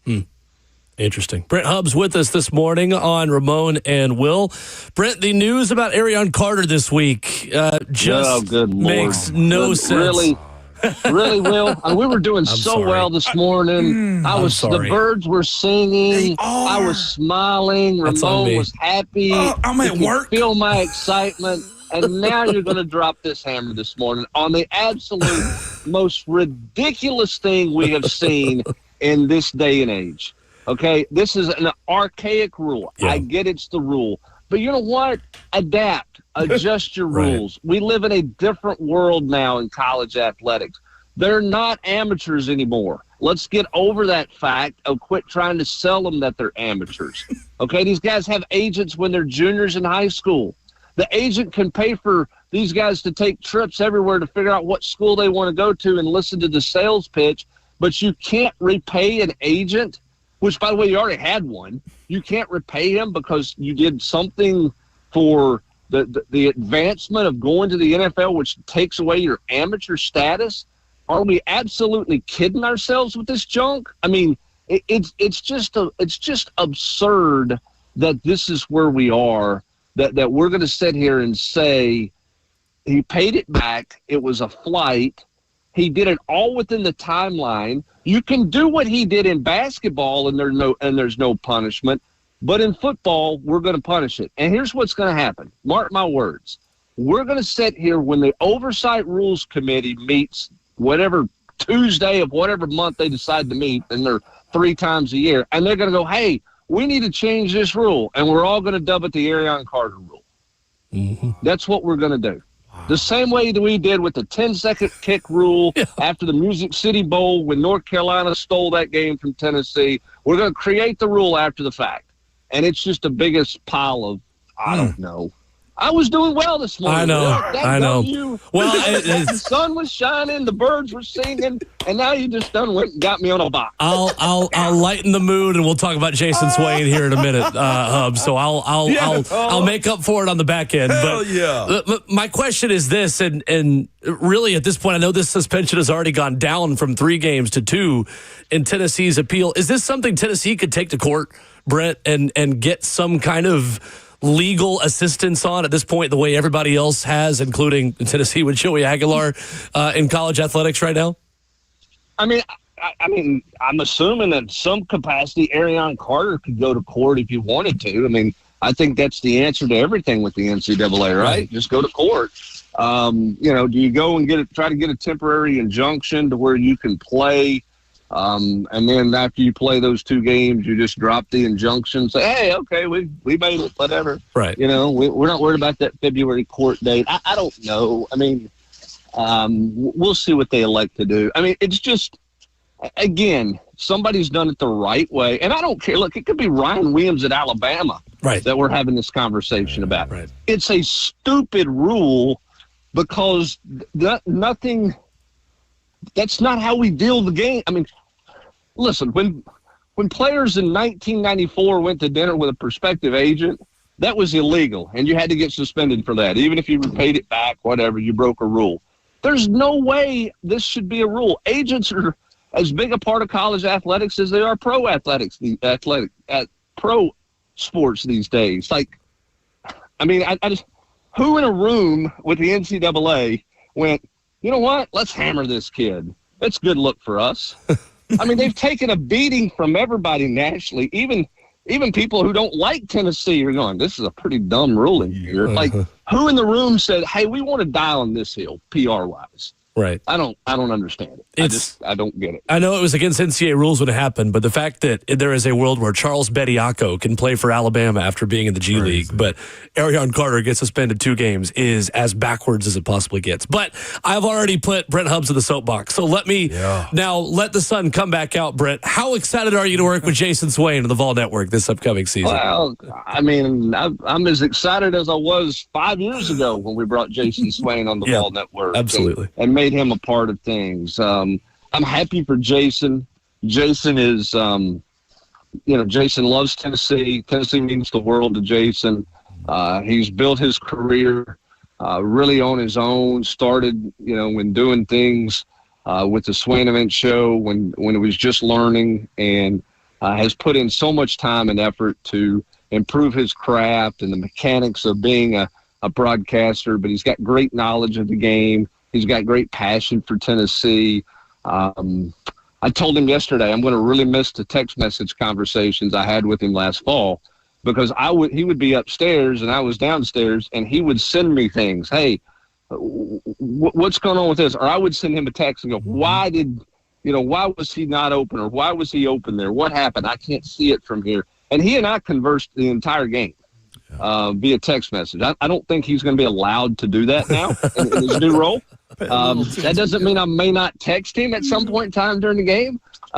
But, his knowledge of the game and understanding of the game and being able to see the entire field, I think fans are going to really enjoy. And I've certainly enjoyed doing the pregame with him, and glad that we're going to continue to do that and look forward to doing things with him in-game as well. It should be a lot of fun. It should be. Also, too, Hubs, we were talking about him being from the state of Alabama, how much he has become a Tennessean, evolved through and through, that he expresses his hate for his former state more than almost anybody I know, Hubs. He loves it.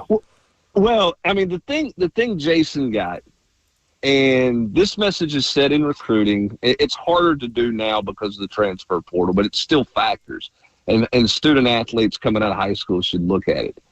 It's not a 4-year decision. It really isn't. It's a 40-year decision. And for Jason Swain to leave the state of Alabama to make a decision to come to Tennessee, he didn't make a 4-year decision. He made a lifetime decision.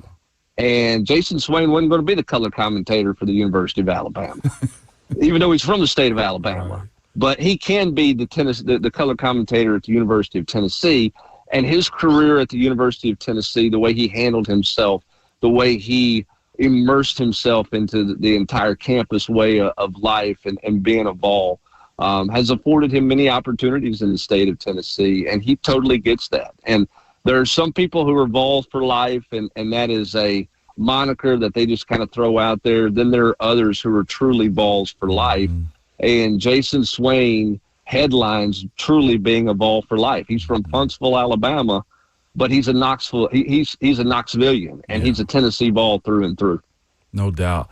Speaking of life decisions as well, I have to because I saw it on social media. Is this real?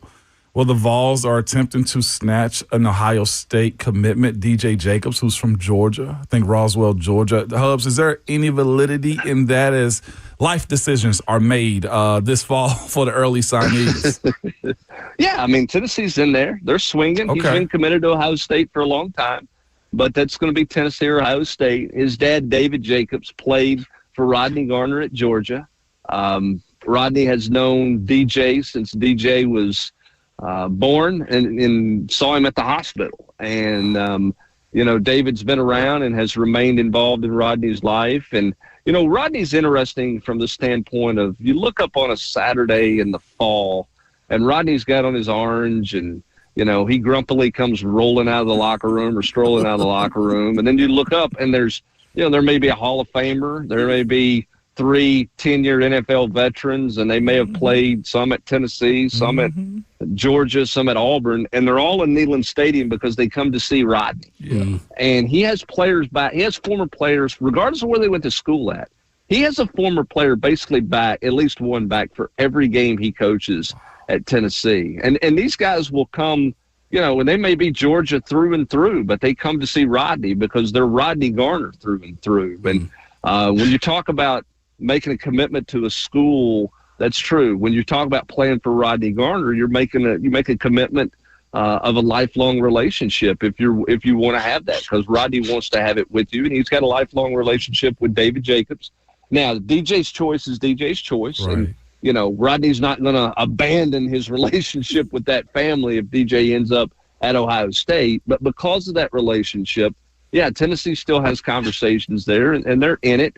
I don't think he's on flip watch. I mean, I think DJ's got to visit, and there's some things that have to happen for it to get real. But there's dialogue. There's continual dialogue there for sure. Well, if he does do that, that'd be 2 former players' sons he's gotten in back-to-back years. Kedrick Golston, the second, he coached his father. Also, I played against his father when he played with the Commanders as well. But that's another son of a former player that he's had that he's recruited and got committed. So we'll see if that can happen. Yeah, it should be. I mean, like I said, they'll swing and they'll be involved there. I mean, this guy's, some people have him as the number 1 overall player in the country. He's really, really good. So we'll see. Again, Tennessee's in it, and they're trying to remain in it, and will remain in it.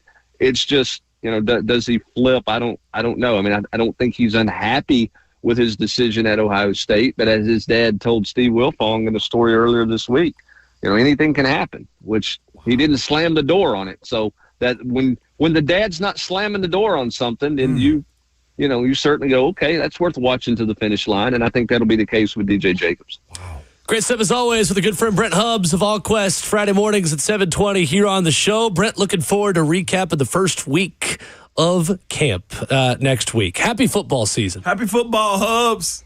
Thanks, guys. Appreciate it. Enjoy the weekend, and we'll talk to you next week, and we'll be bragging about how great these guys look running around in shorts and T-shirts. I love it. Thank you, Brent. Have a good weekend. See you guys. Brent Hubbs with us this morning, presented by Ascend Federal Credit Union, your financial partner for every stage of life. I'm just glad it was you. and not me this Well, time. we got through about 10 minutes of it, and I was like, oh, yeah, we haven't asked about Arion Carter yet.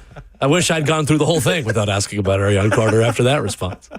I kid, of course. Yeah. 615-737-1045. Great stuff from Ben Solak at ESPN.com. 2 big changes Cam Ward can make that will help him make a big sophomore jump. We'll tell you about that coming up next.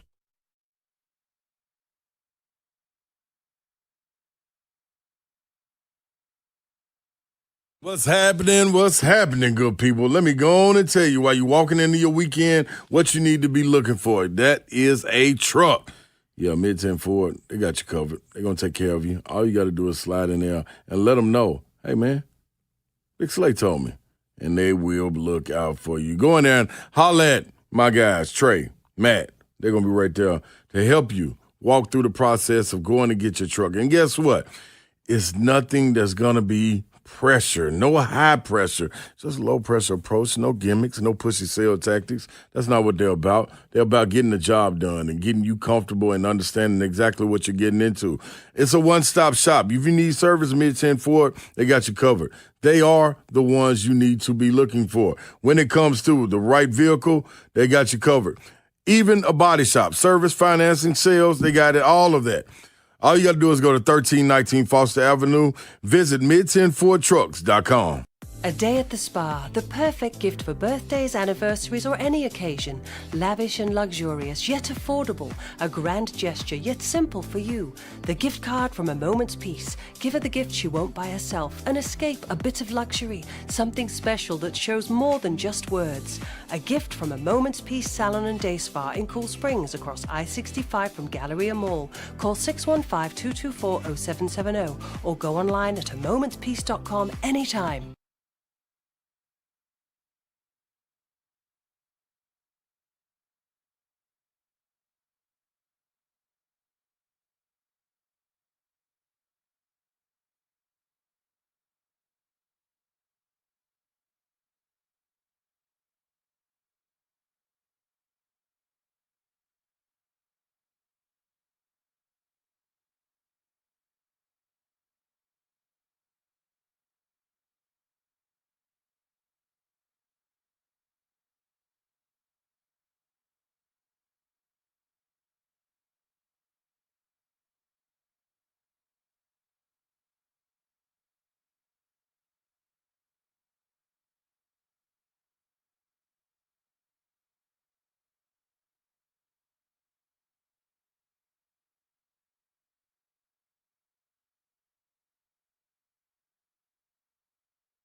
Ramon Will on 104.5 The Zone. Wrapping up hour number 2 in the first half of your Friday morning. Open for your questions through 2 Titans training camp practices and what you may want to know at 615-737-1045. Going to hear from Titans left tackle Dan Moore coming up in hour number 3 as he talks about a vibe in the Titans building that's changed in a good way. And we'll explain what he meant by that coming up here in hour number 3. Good piece yesterday, Ramon, from ESPN's Ben Solak, who always writes from an analytical point of view at ESPN about NFL players and especially about quarterbacks. Had a piece on how second-year quarterbacks can take a step forward in 2026, and he led this in talking about Cam Ward. And I'm going to go into the weeds a little bit here. Let's do it. If you'll let me take the people on a walk through some next-level statistics. And do it like Homer Simpson did, okay? Let's go back into it. We're going to take an odyssey through this the way Homer did as well. My man. For the greatest movie ever. Not ever, but you know what I mean. It's hyperbole. It's very good. The common thread and improvements for Brian Daboll quarterbacks, he says, is the run game. He's got 2 big things that Cam Ward's got to do in order to improve this year. And he starts by talking about the need for Cam Ward to run more.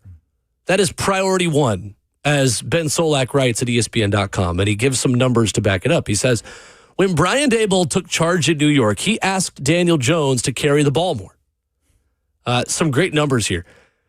Daniel Jones went from 1.8 designed rushes per game in the 3 years before Brian Daboll to 3.7 designed rushes per game in the 3 years after Daboll was hired.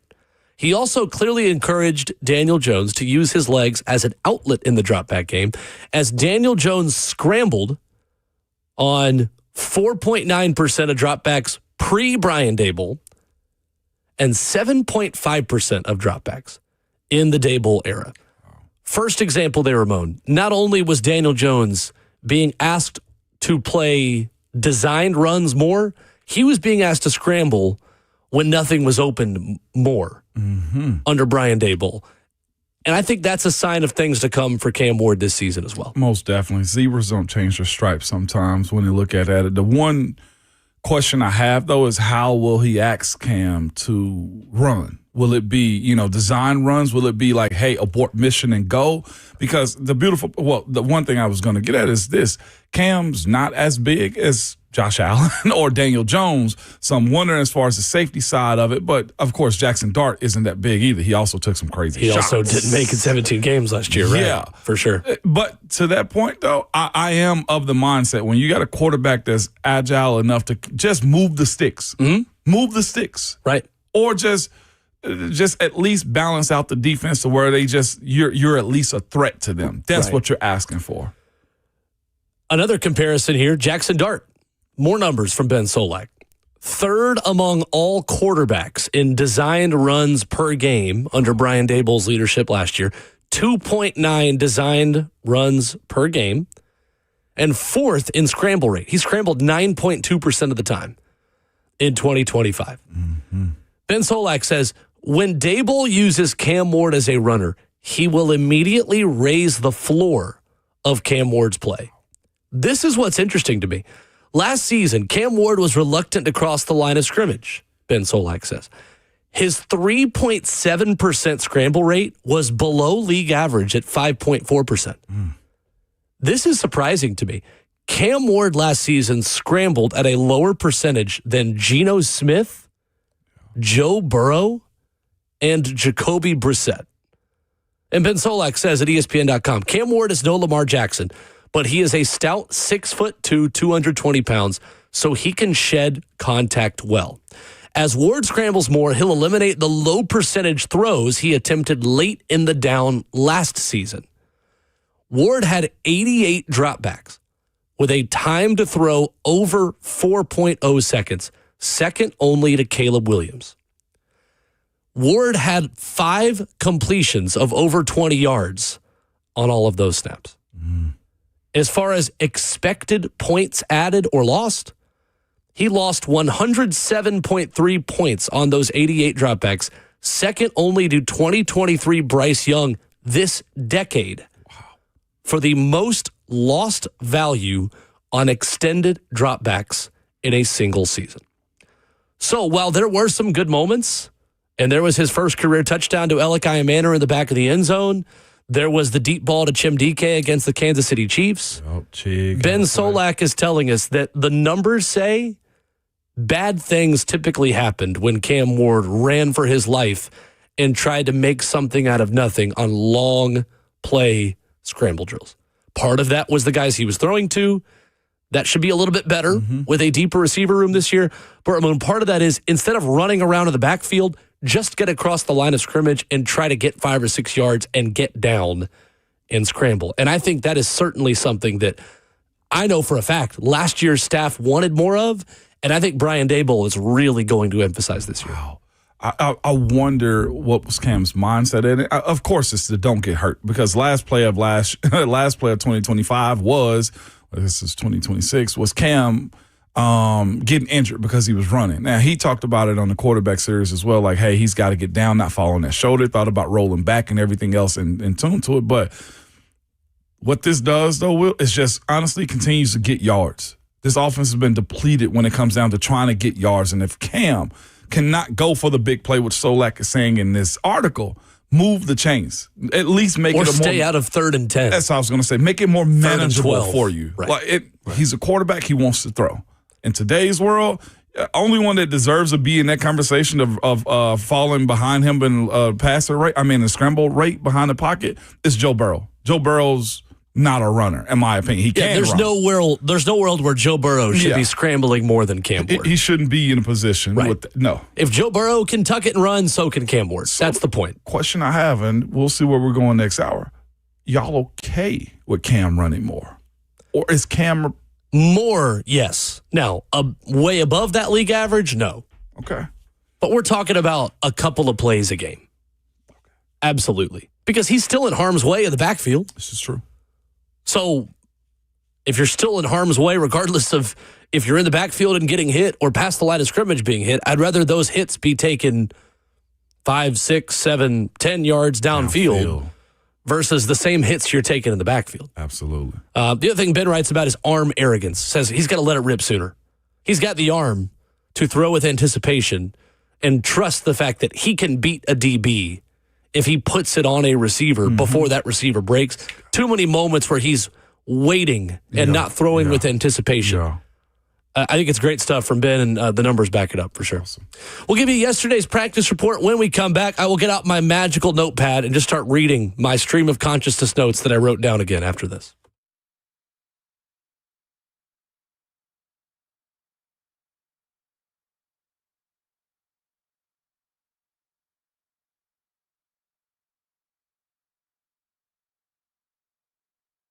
Have you heard that a lot of corporate-owned chain jewelry stores are shutting their doors? So many smart shoppers have figured out that cookie-cutter jewelry is boring and mediocre service is unacceptable.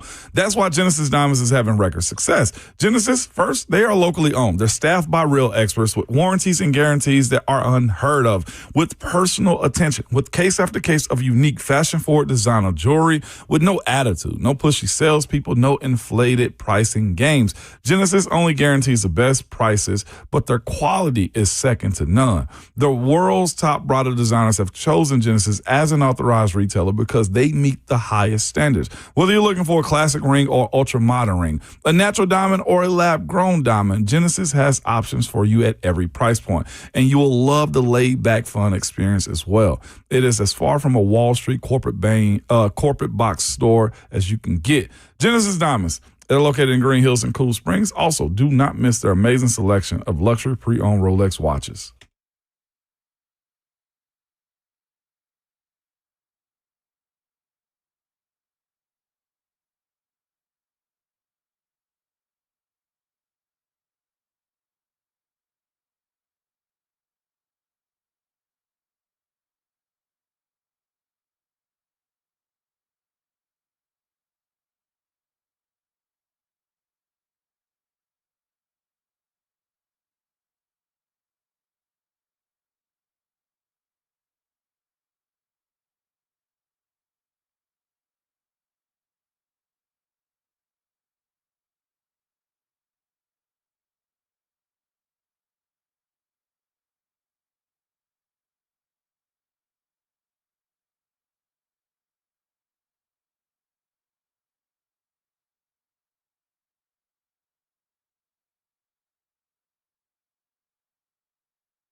8:04. Good morning, live from the Circus Sports at the Mid-Kentucky Downs studio. I'm Justin Hawkins. No Titans practice today, but training camp practice will resume tomorrow at the Vanderbilt Health Football Center. Yesterday, right tackle J.C. Latham with his pectoral strain was taken off the physically unable to perform list and is now working back into the fold of practice. Other NFL news yesterday, free agent wide receiver Deebo Samuel signing back with the San Francisco 49ers.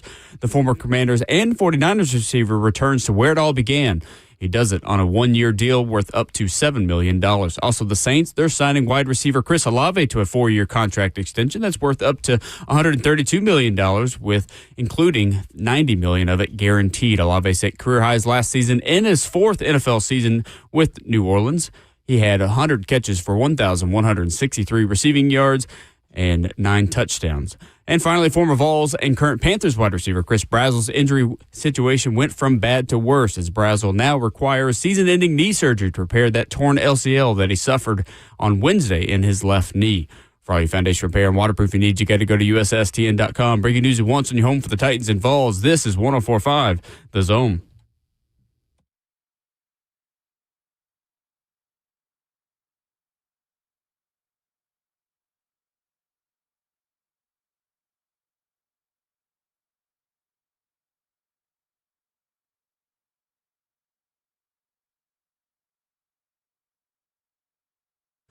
Second half of the show getting started on your gorgeous Friday morning in Nashville, Tennessee. Back in studio this morning with another practice scheduled for tomorrow. We've got takeaways from practice number 2.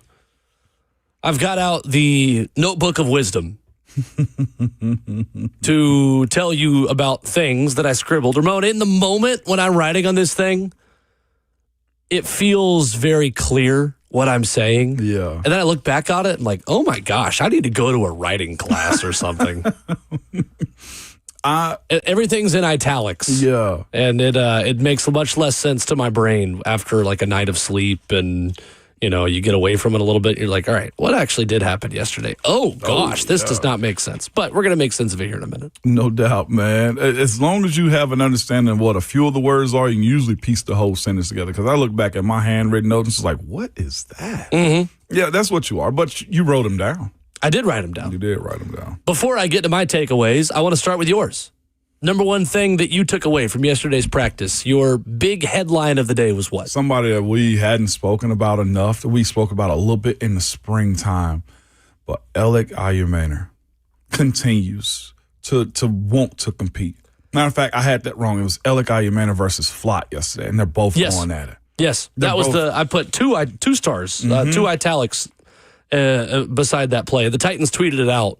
If you haven't seen it, we'll retweet it here right now. Play of the day, Alec Ayumanor going over Cordell Flott. It was, but like just watching him, it was other plays too that came his way in general. But just watching that wide receiver group, man, kind of come together. Their playmaking opportunities with the 1s, 2s, and the 3s, and the way they're being coached up and being challenged too, man. Greg Lewis, their wide receiver coach, is, I think, at the appropriate age, appropriate experience, and got the right amount of older guys with younger guys in that room to where there's a different era of each one of these guys in their professional career so far. You got the rookies. You got the guys like KJ Osborne. You got your Calvin Ridleys as well. And you got a couple of free agents in this room that are all pulling towards the same direction. I think you speak about the scramble component that Ben Solak wrote about a second ago from ESPN. That's where this talent can help Cam. Like, I'm bring it to the O-line effect just 1 second. Sure. But the conversation of this group being bad can be alleviated by the support system you have around them and Cam. If you got wide receivers that are a threat that can get open, it pulls back some of that rush, some of that blitzing, or it can make teams try to blitz you because your guys can make plays for you. But if Cam can get the ball out, like Ben Solak said, be aggressive, be arrogant with your arm. Mm-hmm. Let those guys go make plays. I've seen time and time again, and just the first couple of days and a little bit in the OTAs as well. But these guys, let's go the Restrepos, let's go your tight ends, let's go your Wandells across the middle. They can catch the ball, put the foot in the ground, and go. Mm-hmm. Like that run after catch is what I think this group possesses. Now, seeing it in stadiums helps, but If you're telling me you can throw a 3-yard out or a 5-yard comeback over the middle and they can evade a defensive player, that helps the conversation around the offensive line. The more success they get, the better the plans are for the entire offense. And it starts with, if I can be real with you, those guys getting the ball in their hand, wide receivers. And Ellick playing a big part in that. He's not going away. The Titans kind of tell us which side of the football won the day at the end of every practice by who's doing push-ups. On the first day, the defense was doing push-ups. It was 1-0 offense. It is now 1-1. As yesterday, the offense was doing push-ups after the defense won the day. Ramon, what did the defense do yesterday to frustrate the offense so much and ultimately win the second practice? Applied pressure and didn't let up. From one way, from the first group to the second group, all the way down, they did not let up. Even when plays were being made, like we spoke about the Ellick Manor play. So what? They came back and I think made a play soon after that. There was no give with this defense. If you're looking for a defense, we might have to play the Jermaine Johnson clip again. Sure. On what it requires of you. The defensive line got after the offensive line enough to press the pocket. As I said, I was standing next to Brad Hopkins and Ben Jones yesterday. And the unique part about what all of us was noticing with this defense was this: the middle of the pocket got pushed. It may not have been a sack. Like I said, I think the tackles did good yesterday, but the pressure up the middle made the quarterbacks throw the ball high, made them flush out, had them throwing the ball away. And that, to me, is what Jermaine's speaking of. Even if you're not getting sacks or tackles in the backfield, it creates mess up of the timing between quarterback and wide receivers. Running backs got to be a part of the passing game. And if you're throwing short and you can tackle in front of you, you win. So they just didn't stop applying pressure. That was the biggest thing. And it was so good up front with the front 4 or 5 that they were sending that the linebackers were able to make plays. There were interceptions yesterday that happened numerous times because of that, or deflected passes, or you have said Gray ripping the ball out because they're so attacking. They don't give you a chance to bring the ball in. 2 interceptions, one by James Williams on Mitchell Trubisky, and one by Cedric Gray on Cam Ward. So Cam has thrown his first pick of camp, and Jim Wyatt charted him at 11 of 20 through the air yesterday. He did have an overthrow on Calvin Ridley. We've talked a ton about the deep ball touch, and specifically to Calvin, where we've just seen a lot of plays, Ramon, in camp over the last 2 years and in regular season play when Calvin was healthy last year, where Cam overthrew him. Yesterday, did you think the play specifically where Calvin was overthrown was a miscommunication, where Calvin was running a different kind of route, or was it a matter of Cam just simply missing him? It was pressure. They were in his face. Like, there was not much that he could have done except have a feel for making that completion. I think Calvin was getting pressed also. Yeah. That throws the timing off. Well, and when he got deep downfield, he also turned inside, and Cam's throw was to the outside toward the pylon instead of in towards the middle of the field. Because of the pressure up front. He couldn't see it. Guys were around his feet and around his arm. He had to throw it earlier than he wanted to. He did, just to get it out. So that was that part of it, though. But you still look at that and say, well, that touch down the field with such a big arm that Cam has, you do want to start seeing that connection happen a little bit more. I don't play quarterback, and I'm not going to sit here and tell you how to play that position or how to feel to throw that. But that is one of those passes that'll be a dagger to a team if they ever start connecting on those more often. Most definitely. But the defense wasn't going to allow it. Like I said, Ben Jones and I've been interior guys. We were laughing at the fact of how now the league has gone to press in the middle of the pocket. Coach Mack mentioned that a little bit last year and years before. Like, if you want to affect the offense, press the middle of the pocket. And that's not saying that the guys weren't doing good. It's just that when it was go time, the defense answered the call right there. Well, because a good edge rusher without a good interior of a defensive line is going to go around the back of the pocket and force a quarterback to step up, which ultimately is what they want to do. Yes. Climb the pocket, step into a throw, be in rhythm, and as we've talked about before, use your big muscles to throw the football. Whereas when you have a good interior pass rush and a quarterback can't step into a throw and it's all upper body and all arms, typically you lean back a little bit and the throw sails on you. Typically, when you see a quarterback throw high, from what I know about the position, again, I've not played it, obviously, but you can lean back because you're not striding into it and driving through with your chest forward, and you're leaning back a little bit and the ball goes higher. I remember that was the thing with Hendon Hooker actually at Tennessee. That would happen at times when his footwork wasn't right. He'd lean back a touch, and then that's when that ball would sail on him a little bit. Yep. So you get inaccurate passes. Even if you don't get to the quarterback, you are affecting the pocket enough to affect the quarterback. Absolutely. And that is the ultimate goal of a Robert Saleh defense, as it is the goal of any defense. But more how do we this affect the quarterback? And in this one, that is the way that you do that.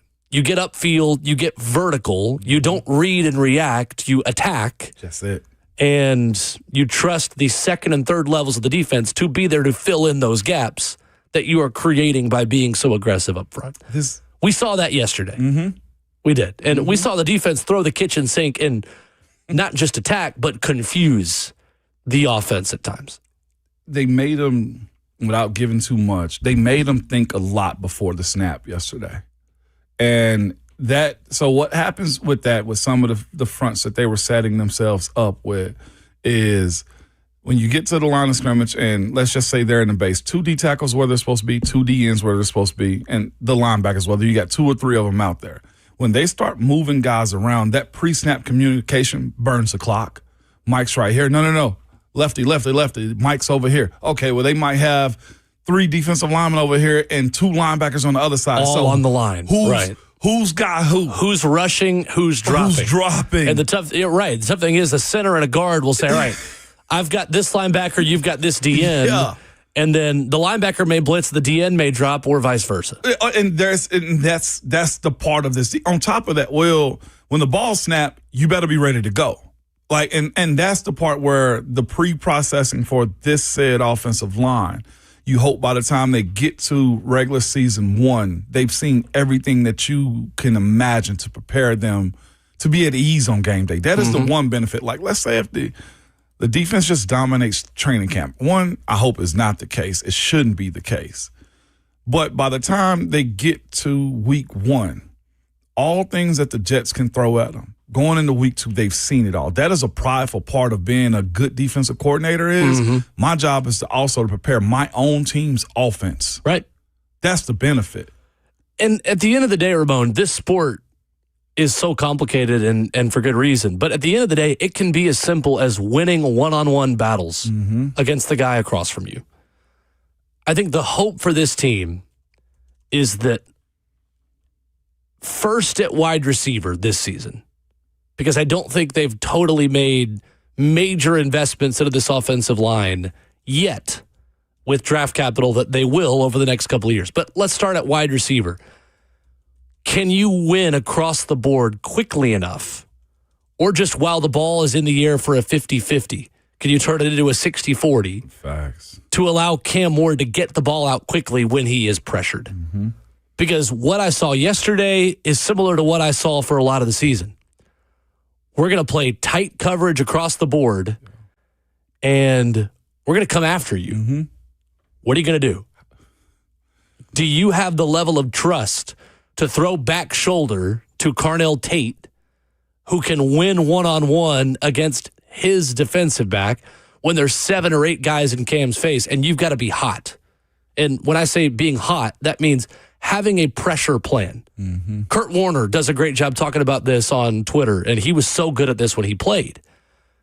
He's even posted about it on in Arena League of when blitzes come, every quarterback pre-snap, Ramon, as you know, has to have a pressure plan.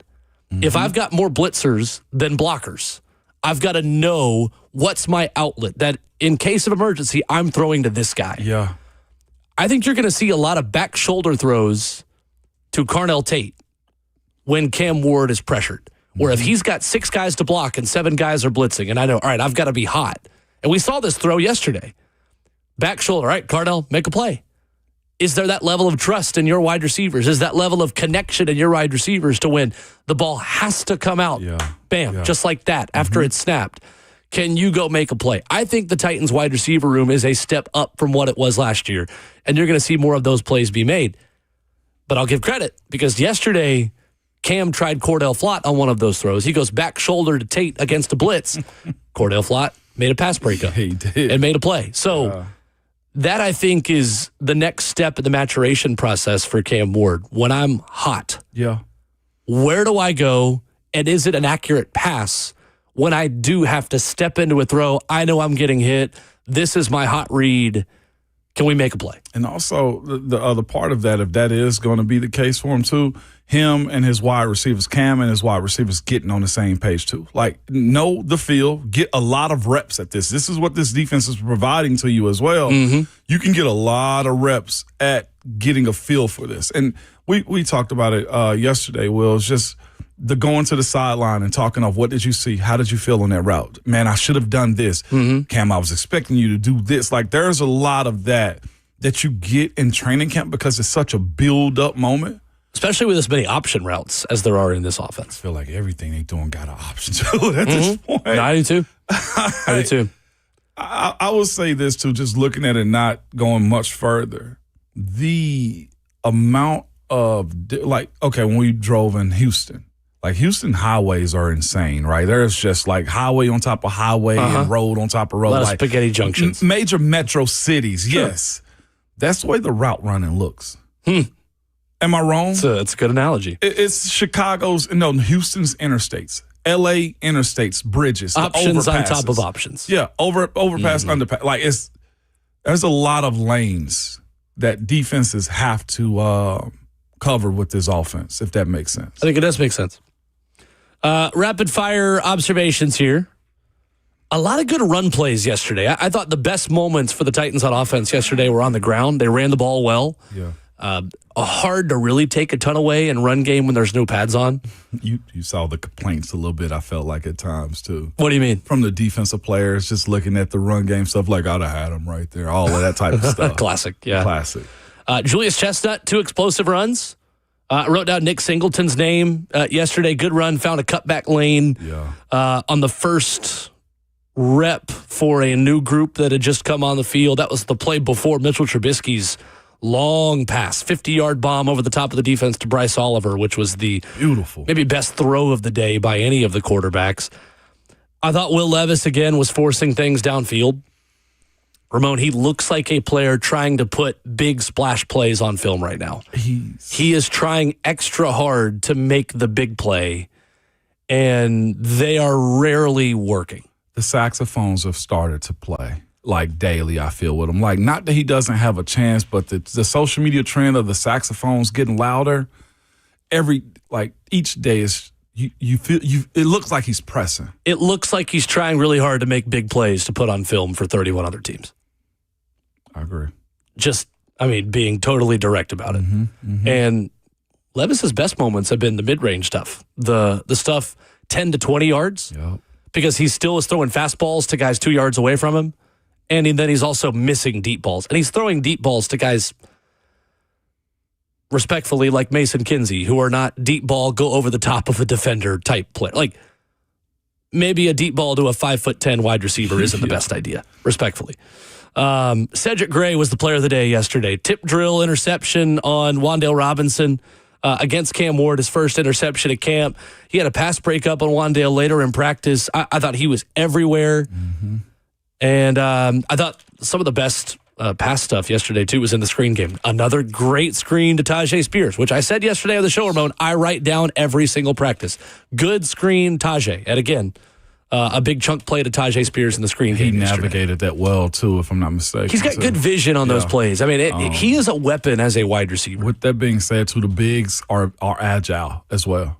Like, they're able to move well downfield. Let's hear from one of those bigs, shall we? Dan Moore spoke to the media yesterday and talked about how the vibe in the building has changed and how Cam Ward has changed since last year. Interesting stuff from the Titans left tackle that you'll hear after this.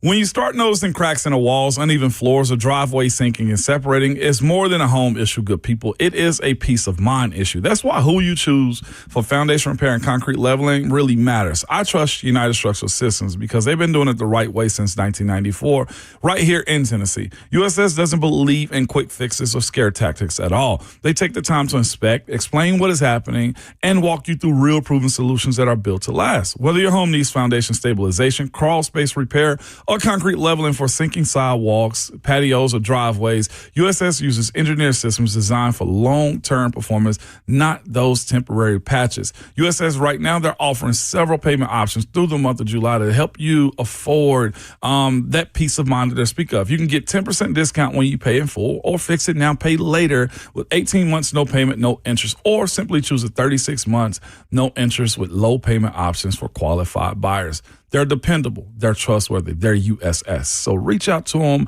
and learn more at USSTN.com.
Hour 3 of Ramon and Will on 104.5 The Zone. Ramon Foster and Will Bowling. 615-737-1045. Want to address a comment of the F&M Bank chat before we get to Dan Moore, Ramon, if you'll allow us a minute to have this discussion. The floor is yours. Well, I'm about to throw it right back to you, so get ready to catch it. All right. Mark hits us up on YouTube and says, we will never get real news about how Cam Ward looks. It feels like narrative is that he looks great, but stats don't tell that story. 11 of 20 and an interception yesterday. That's not great. Here's my thing. First and foremost, no one's telling you that Cam Ward looks great. Have we used those words? Have not. I think he has shown some good moments. I think he's shown some improvements in some areas and timing, but no one's going to gaslight you into saying that he had a great day. It's the conclusion you make based off of those numbers where I think we are in a different place. Ramon, we're not supposed to view practice purely on stats as a success or a failure. Because there are times where coaches want you to fail in order to learn lessons on how to run new plays, especially in a brand new system. I'll teach you. How often did coaches set you up in practice at Tennessee and in Pittsburgh to run plays that you weren't really ready to run yet, but that you needed to learn on the practice field? Often. Because that's how you build that skin and correcting the real scenarios that are going to happen. If we have perfect practices every single day, what happens when we have to make an adjustment in game? Like, that's what training camp is all about. Like, that's the buildup of it all. And also, too, to add more context into, like, Cam throwing an interception, let's just, like, each interception is judged differently, right? Like, it ends up in the stat line, but the intent on what the person was doing or saw isn't the same as, and I saw Mark in 3HL's their YouTube chat as well at one point in time, and he likes Levis, or at least wants the fairness of Levis conversation the way I saw it be typed out by him. Let's just compare the two interceptions that happened. All three of these guys have had interceptions. Levis's first one was he absolutely got baited, and a linebacker snuck and took the ball away from him. He was a tick too late on his pass delivery. Boom, right there.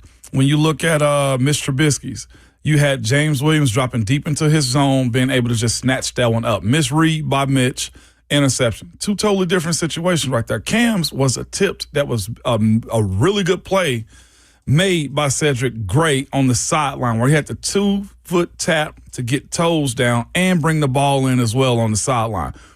3 interceptions, 3 totally different scenarios. One was tipped. The other 2 were missed throws or misreads or late throws by one of the quarterbacks right there. So there's context as to what good looks like. The throwaways are just what they are. Pressure gets up on Cam, have to throw away. That's an incompletion or a sack. So it's just kind of how it goes. When it comes down to the discussion of Cam versus the other quarterbacks as well, here's the thing.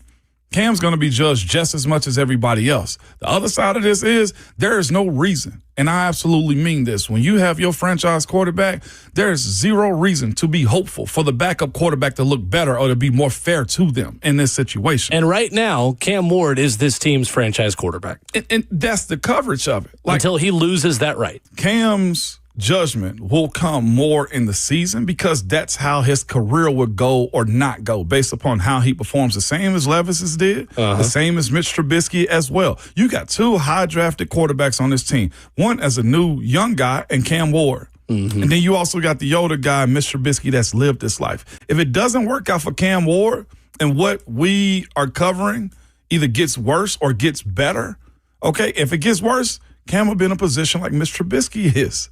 Okay, that's not the hope for this franchise or Cam Ward in general.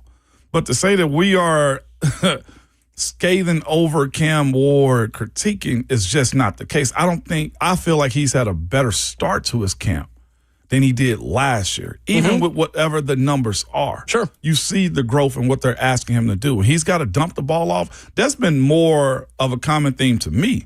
He's not taking the big shots. If the ball's not there, Cam's turning, delivering the ball. I was talking to Ben yesterday. It was just one of those situations where we saw Mitch do it, Mitch Trubisky. Ball's not there. He goes to his next target, throws it over the middle to a tight end for a 5-yard sit-down tackle. And Mitch Trubisky's processing speed within this offense is a tick faster than Cam's right now. You see that. But of course it is. He knows the system. Mm-hmm. He's been through a number of these camps with Brian Daboll to understand what is being expected of him in this offense. I'll be glad when fans get an opportunity to come to the open practice. There's one tomorrow, if I'm not mistaken. Fans can be at, or there will be fans there. The eye in the sky doesn't lie with this. The same way if the Titans have the worst offensive line ever, we'll write that story at the end of the year. The same way if Cam is a bust, and there is some anti-Cam as well in this. The way I view it is this. If he has a bad day, and this is just my former player side, because each day writes its own story for the end summary. One bad day doesn't mean you suck. 2 good days doesn't mean you've arrived. It's just kind of the way this league goes. It's a process. Cam Ward has a long way to go in learning and mastering this offense. He is not there yet. It's also July. It's his second offense in 2 years. Mm-hmm. That's not making an excuse. I think that's just having realistic expectations for where we're at. Now, would we like for him to look further along in October? Of course we would. But that'll happen in October. Yeah. It's 2 months from now. It is a process to get to that point, and you're not going to do that by running just your best plays in practice to make your stat sheet look good. I also don't want Cam Ward throwing 16 out of 20 and just being Charlie checkdown all the time. Push the limits of what you can get away with your wide receivers against this defense, against this system. And again, it's the age-old adage. It's one of our favorite football cliches, Ramon. The defense always starts ahead than the offense does. What are you grimacing at over there? Mark in the chat. His last comment. Just let Mark go ahead and be his own. I know, but have his own show and move on from Mark in the infinite picture. We got to just stop lying is what I'm getting. We have to stop lying just because we like somebody. Not us, but in general. Mark says, to be fair, Levis never had a true chance with cards dealt to him. My bet is he is very close to Ward as QB potential. Yeah, man, that's just not true. Mark, they traded up to go get Levis. That's just not true. They traded up to go get him. They've had him veteran wide receivers on this team at the same time. Spent millions of dollars on running backs and wide receivers to surround Will Levis. They had a coach in place that was just feeding into what he wanted. He was a Vrabel pick as well. And as far as potential, if Will Levis had the same level of potential as Cam Ward, he wouldn't have been a second-round pick. And Cam Ward was the number 1 overall pick, not just a first-round pick. Nobody had a better offseason promo. He had endorsements. He got the Hellmans. He got team support. He was given, could he have been put in a better situation? Of course. But was he given nothing? No. That's a crazy take. For the Levis conversation, we even spoke about this. I said, when we start talking Levis, I feel like we don't need to do this. I know, because we've burned good time here. But what I would say is wasting our time even responding to this. For second-round pick to second-round pick, we got 3 scenarios of this. Jalen Hurts, Tyler Shuck, and Will Levis. When you are not a first-round quarterback, that leash gets short. 2 of those guys continued their careers into being starters. Tyler Shuck right now didn't allow, whether it happens this year or whatever, didn't allow the Saints to go want to draft a quarterback. Jalen Hurts, exact same situation. This is not a fair league, but it's an honest league. And you know what's honest about it? It's your damn tape. That's the only thing that matters. Will Levis did not have good tape. He was in a position where viral in the world of social media, there were moments in which it was an embarrassment. And it was embarrassing to him. I know it was, right?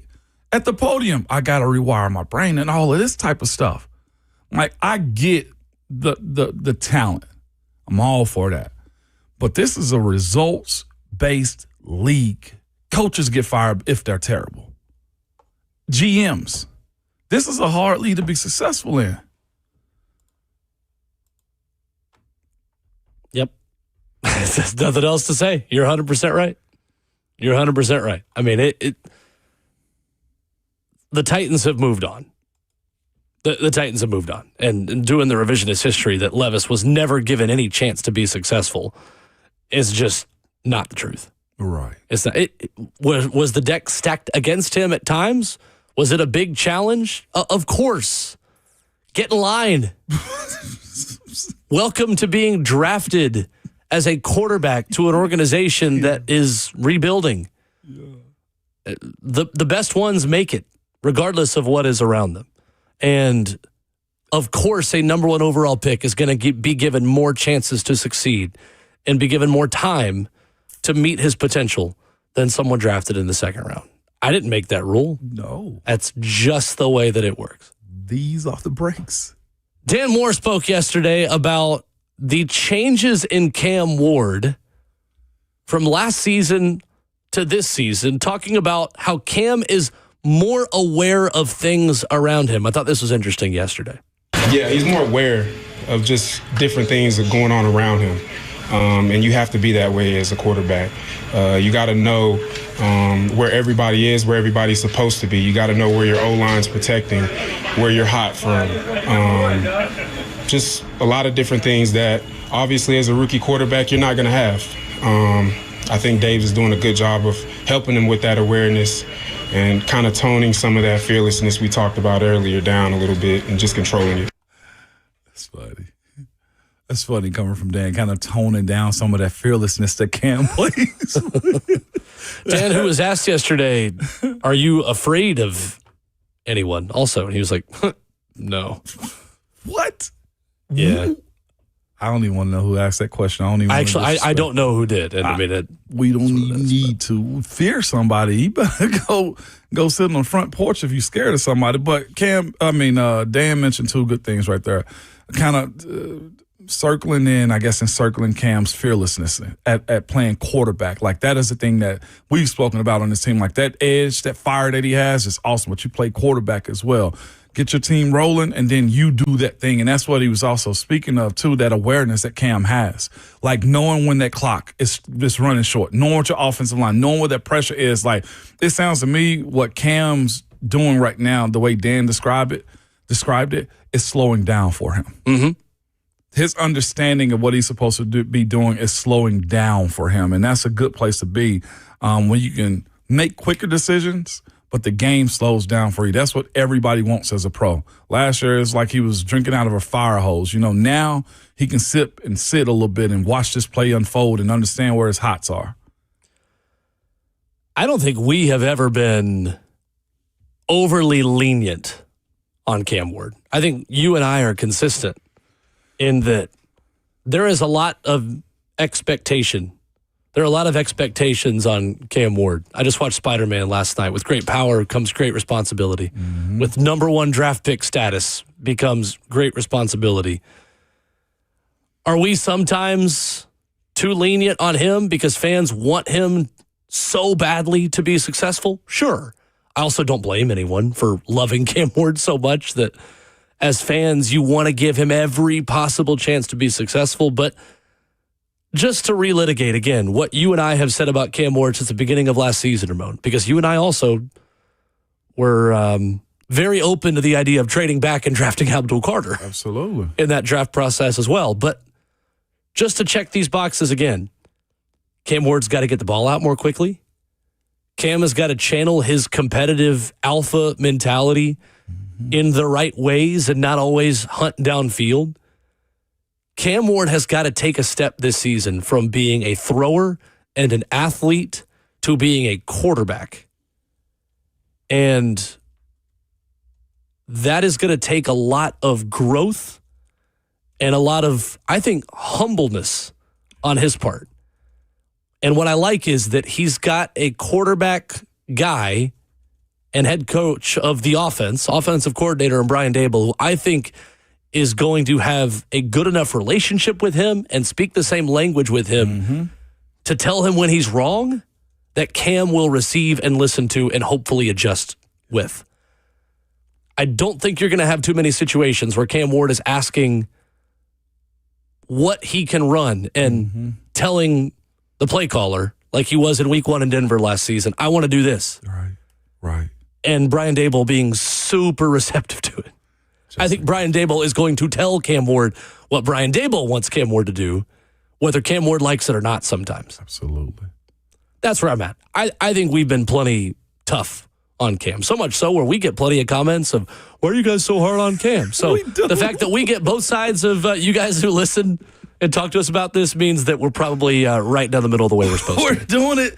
We're being honest with what's happening out there, man. We'll go to your phone calls when we come back. We'll get to Steve first, 615-737-1045. You'll hear more from Dan Moore as well after this.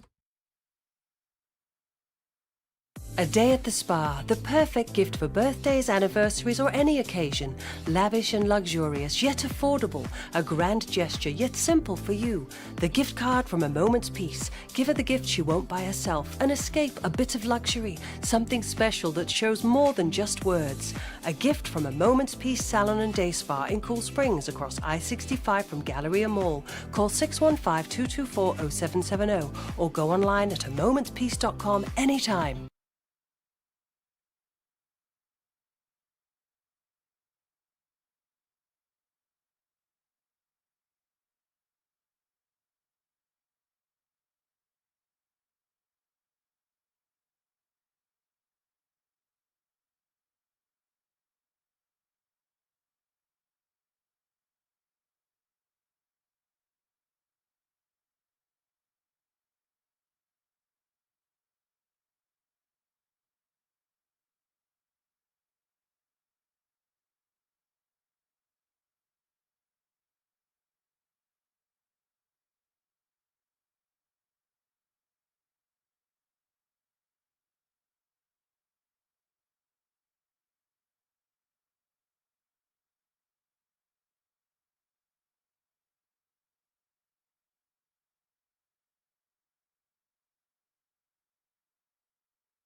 Right back at it. Wrap it up hour 3. Ramon Foster, Will Boulding, 615-737-1045. Cam Ward's not been great. It's not been bad. Cam Ward looks like a quarterback 2 days into a new system for the first time in training camp. As we talk to you this morning in studio once again, the process is underway, Ramon. Trust it. And a lot of folks, when talking about Cam Ward, speak about him as if he can do no wrong. And then in the FNN Bank chat this morning, speak about him as if he can't ever do anything right. Yeah. It's good balance, man. I'll give you credit for expecting more, wanting more as a fan base. Whether it's more of Cam Ward. For people like Mark in the Evan and Bake chat. Yeah, no doubt about it. For the negative side of Cam dialogue. Or seeing that Cam is the more. Right. You know, like, it's a good place to be. It's just a wait and see in all of this. It's legitimately wait and see. And I've talked to people on both sides of the extreme too, Will. Mm-hmm. I mean, we do every morning. Yes. We hear from both sides of the fan base because I know many of you love Cam Ward. We really like Cam Ward. We like what we've seen from him. We like the potential. Obviously, the stats say one thing last season, but I think you have to go beyond the stats when you talk about Cam. And I think you have to go beyond stats in practice right now because at the end of the day, stats are not the most important thing in July. Mm-hmm. That's all we're saying. Things haven't been awesome, but I don't think there's any reason to panic. Do you? I'm not getting through two practices from Cam Ward. And watching him from last year to this year, I told you on day one, like I see the growth that he's been able to make. Like you see his feet, you see the attempt to try to get the ball out quick. He's decisive in the things that you're asking him to do. When it goes, I feel like a little left and off track a little bit is when he does get a little amped up at times and challenging Jeff. But like that's the back and forth of what training camp is as well. And that's not just the case for Cam Ward. I will say that about all 91 players on this team right now. Yeah. Anyone giving a grade after two practices, I think is being premature. I think so far, everyone's grade is incomplete. Mm-hmm. Fair? Fair. That's all I'm saying. Let's go to Steve in Nashville who wants to talk about Cam Ward. Good morning, Steve. Morning, Steve. Hey, good morning, Ramon. Good morning, Will. Thank you for taking my call. Yes, sir. Listen, the last 3 minutes, man, y'all are spot on. Y'all are spot on. I'm right down the middle on it. I mean, I'm a huge fan. I'm going to go to every game. I wish him the best. Doesn't matter what I think. Matters the results on the field. It's what you guys just said. Yep. You can talk about everything. You can talk, it's two different. NFL, it doesn't matter whether you throw the ball to run the ball to throw the ball. It's all basically the same thing. You look at everybody. Here's the only one thing I really, really, really worry about with Cam. Didn't see it last year. Didn't see it the year before. Go back and look at when he played at Miami. I'm not sure he can throw a receiver open. And I think that's a really hard thing to teach. But I'm gonna put my trust in Brian Dable. I'm gonna put my trust in the coaching staff, which is better. And also, you look at all these quarterbacks, and I still go back to this. The NFL has become a league where you draft the number one guy, he has to play right away. Yeah, he does. You got to go back, Ramon, when you were playing. You could let him sit. Hell, McNair sat for 4 or 5 years. Yeah. You got to let these guys sit for a couple of years, kind of warm up and fester, I like to call it, and see everything, right? It sounds terrible, doesn't it? But that's the one thing these guys can't do when they first come out. Yeah. And so that's the only complaint I have, and it's not really a complaint. It's like, hey, I trust the process that they're going to try to fix that. Sure. But I wish him the best because if he performs better, the Titans do better. Absolutely. But just sit back and chill. It gives y'all food for fodder in the morning to talk about, gives everybody to talk about. I do think y'all are pretty much split down the line as far as every show over there goes. Sure. Have a wonderful Friday, gentlemen, and look forward to the season. Thanks, Steve. For taking my call. Appreciate the call. Yeah. To add to Steve's point, though, too, he's speaking about like the first year sitting versus playing and stuff like that. And where Fernando Mendoza's about to sit. Yeah, and from where also he's like Cam's finding touch of throwing a wide receiver open. This is also something that other quarterbacks have dealt with. Not necessarily that, but like Josh Allen being able to throw across the middle. Not necessarily running every single time he feels pressure. League MVP 2 times or 3 times now. Lamar Jackson developed that. You see what I'm saying? Like, haven't you seen that in practice too with Cam? Yes, absolutely. Throwing guys open. Like I remember that was my first impression of Cam last year. Like, oh wow, he can throw with anticipation and gun it in there before a wide receiver breaks. Like and I guess the biggest point that Steve made, well, I want to make on the back of Steve's point, Will, is what we're talking about now. Like over time, like the longer you play this game, the better you should get at this game. We're talking about year 2. Yeah, in a very early. In a very losing season last year. Like, Dan Moore, we're going to play some audio of him in a bit. Mm-hmm. But he's bringing up a conversation he speaks about a conversation I had with him, and it's nothing too crazy. But just thinking about our conversation in which guys hate just dysfunction. I know we live in a very chaotic space when we play football, but guys need order. When you have the ability to have order on a team, a coach that you will follow no matter what, a building in which Dan Moore kind of said feels more professional, like you feel better about going to work. You feel better about understanding what your tasks of the day are. And sometimes the tasks that you are asked to do by the coaches is only one thing per day. Yeah. This is a month-long camp. Way longer than a month, if I'm not mistaken, with preseason games. Every day is going to be a different story is what I'm saying to get better. What I would say, Steve, on Cam and throwing it with anticipation is this. He can do it. We have seen him over the last 2 training camps do that and throw guys open. Yeah. Where I think the disconnect is with Cam Ward is he is so focused on making the big play so often that he doesn't do it. There we go. It's exactly what Dan said in our last clip we played. Like, bring that passion down just a little bit. Exactly. Which is a great thing. No, I'd much rather say whoa than sick him. It's not that he can't throw with anticipation. Is he needs to decide to do that more or make quicker decisions in running. He is so focused on going deep and making the big play.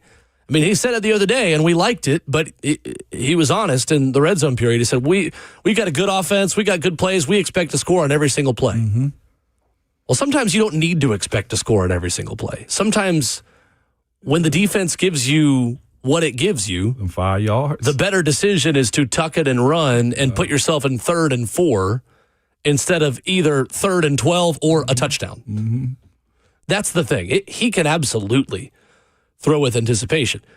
But the reality, to be fair to Steve's point, is that if he doesn't do it in games, even if he can, what matters is on Sundays. Yeah. You can throw with anticipation all you want on the practice field at the Vanderbilt Health Football Center, but if you're not doing it on Sundays, then the reality is your identity is the quarterback that can't throw with anticipation. So is it that you can't or you won't? You won't, right.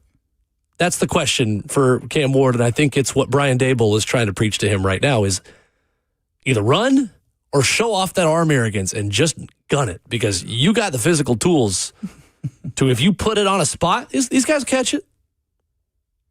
Let's go to the phones. Tracy's in Nashville. What's up, Tracy? What's up, Tracy? Hey, what's up, fellas? It's good talking to y'all, man. Love listening to you every day, man. Hey, and Ramon, congrats on all the new Titans positions, man. That's super dope, man. I appreciate that, Tracy. Fan, so I'm glad to see you take them steps. But so I had a couple of quick things. One, I think this whole Cam Ward talk is it's season ain't started yet. You can talk, but as far as about what type of ceiling and floor he has, I think we all see super high ceiling. We just need him just to take what's given. I think if he can turn that passion into them big plays, into stealing from the defense and taking what's given, I think that he'll turn that corner. And I think he is going to do that. But I think that because I think that his pride and his resolve to win means more than taking those long plays. And I don't know how to compare myself to him, but I'm a person that I don't care. Like, if I see a task, I don't care nothing about it. Even if I have to take a couple of quick losses to get to that goal, I'm going to do it anyway. I don't care about the losses. I learned so much more in those losses. So from seeing him with these interviews, I think that he's the same way. So I don't think that he's going to get caught up in this long field thing, trying to make the big plays or whatnot. So I'm confident in him with that. And my last thing I wanted to say real quick is, so I got a homie who owns a cleaning company. He cleans for all kind of people, mostly high earners. He was in, I'm not going to say whose house. He was in the defensive lineman's house cleaning. Homeboy's chilling, and he had a joke. He told the other person, I don't think the other person was on the team, but he said, man, I'm going to open up me a gay strip club called We Ass. That's the last thing I got to say. Have a good weekend, Tracy. In Nashville. I got nothing. I'm not adding anything to that. I got nothing. I got Tracy. You go enjoy this beautiful weekend. That's wild. You hear me, Tracy? That's wild. I got nothing. More 10, more audio, and Jermaine Johnson after this. Ramon and Will, 104.5 The Zone.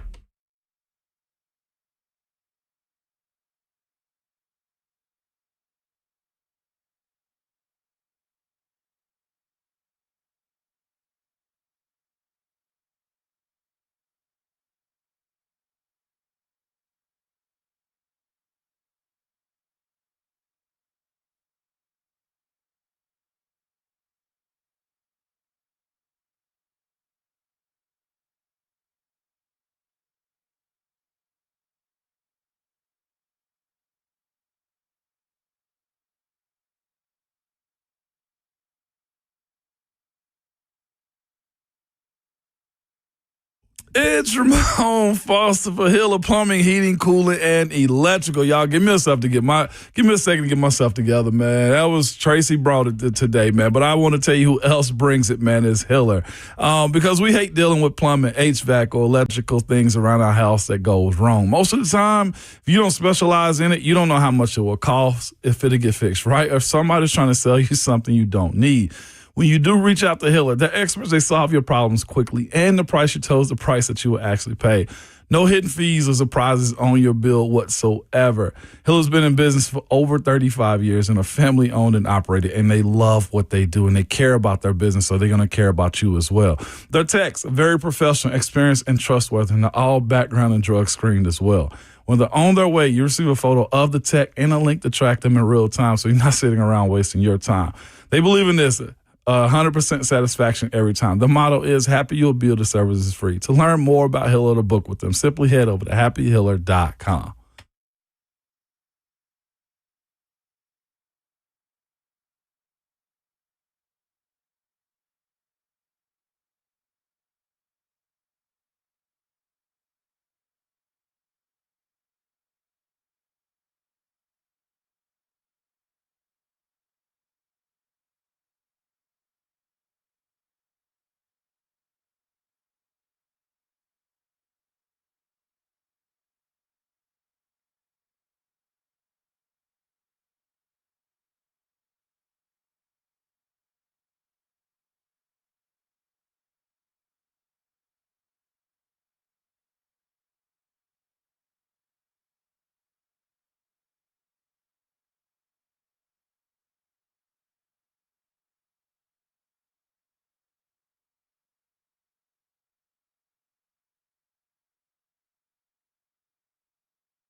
9:04, good morning, live from the Circus Sports at the Mid-Kentucky Downs studio. I'm Justin Hawkins. No Titans practice today, but training camp will resume tomorrow at the Vanderbilt Health Football Center. Yesterday, right tackle J.C. Latham with his pectoral strain was taken off of the physically unable to perform list, and he's working back into the fold of practice. In other NFL news yesterday, free agent wide receiver Deebo Samuel is signing back with the San Francisco 49ers. The former Commanders and 49ers receiver returns to where it all began. He does it on a one-year deal worth up to $7 million. Also, the Saints, they are signing wide receiver Chris Olave to a 4-year extension worth up to $132 million, including $90 million guaranteed. Olave set career highs last season in his 4th NFL season in New Orleans with 100 catches for 1,163 receiving yards and 9 touchdowns. For all your foundation repair and waterproofing needs, you got to go to USSTN.com. Breaking news at once on your home for the Titans and Vols. This is 104.5 The Zone.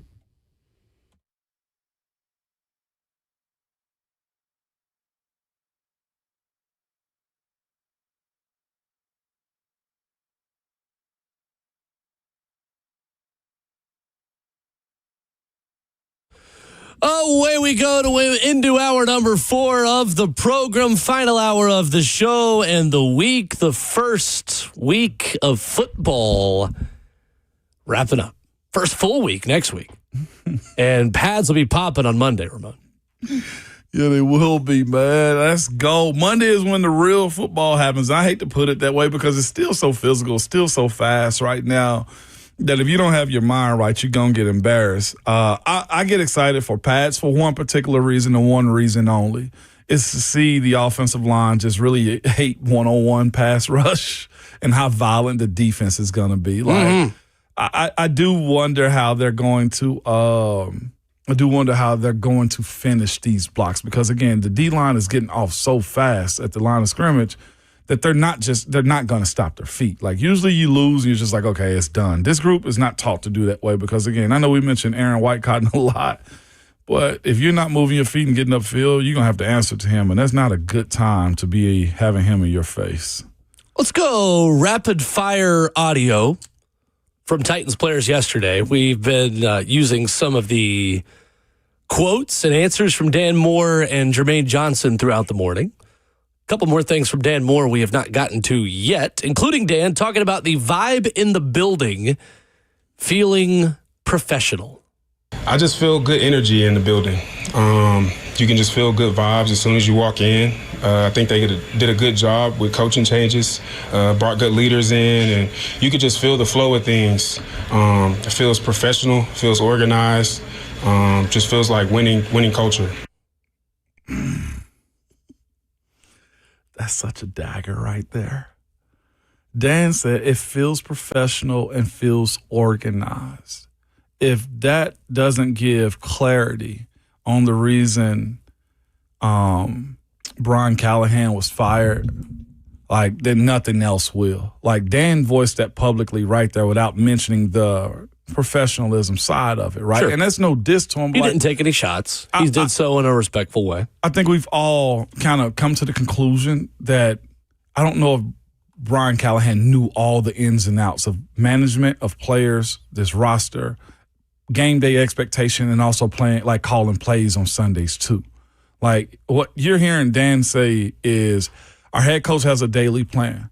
Our offensive coordinator get us together. We know what we're doing day in and day out. And as much as we scream about like player empowerment and, hey, guys have a say-so and NFL is a grown man league, you still have to be a coach. You still have to have a plan for the guys and delegate who's doing what. The fact that you have, of course, Carmen Brasillo interchanging offensive linemen inside and out is probably because they've talked about the plan in which they're going to try to find the best 5 out there.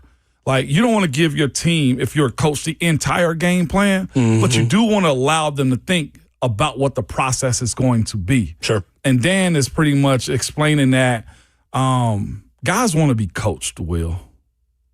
They want to feel confident in the plan that you're giving them. And I mentioned this on 3HL yesterday, and I think that's why this fan base wants that.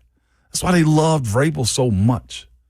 Right? Like, we can say that. Like, this fan base absolutely was in love with Mike Vrabel as a coach because you felt like he was going to lead this team. He was going to have this team prepared. He had the appropriate attitude that you have as a fan base about this team. And then you got Cali. then it was just like, oh, this is nice. And you hope it went good. You need coaches in football, man, that know exactly what they're doing. They can be an offensive-minded or defensive-minded or special teams head coach like John Harbaugh, right? But they better have a plan, because as many people think that athletes are dumb jocks, guys aren't. They understand this dude is an idiot. It happens more often. And what's crazy is I wonder when they figured that out. Not that he's an idiot, but like he really don't have a plan. I had a bad offensive line coach one year. It took us about 2 weeks to figure out, we're going to have to pull ourselves together. You get it. Dan, more on the scheme change on offense and how Brian Daboll and the adjustments they will make from a play and scheme standpoint will impact the offensive line. It affects a lot, actually. Where the QB's setting up in his drop backs, how he's communicating to us, what he needs from us in terms of communication. But one thing about Dave's is he's very offensive line conscious. He knows in his system, what we're susceptible to. And he's definitely not just on us, but also on Cam. We're all taking onus. So that's the thing that you and Brad Hopkins have spoken a lot about. Protecting a quarterback goes far beyond the 5 members of the offensive line that are in front of the quarterback. Mm-hmm. There is the quarterback element of protecting himself. There is the wide receiver element of getting open quickly enough to allow that quarterback options to where he can get rid of it more quickly. Mm-hmm. There is the scheme element of slide protections and protection by committee. There is the scheme element of moving the quarterback out of the pocket and getting him on the run and running away from the Will Anderson Jr.'s of the world, which, by the way, did you see the video of him yesterday at Texans camp? It's just, you shouldn't move that fast. What a horrifying human being. You should not move that fast. To be running after you. Dan, you my dog, and I mess with you the long way. Get it stopped. But good luck. Hey, we'll hit him with the chest. Gotcha. Be cool. Hey, better you than me. I've dealt with demons like that before. And literally, you played 11 years in the NFL, and you're also saying, hey, man, better you than me. Listen, you circle certain weeks. That's one. But that being said, I think that is one of my reasons for maybe a bit more optimism than some about this offensive line. I'm still worried about it.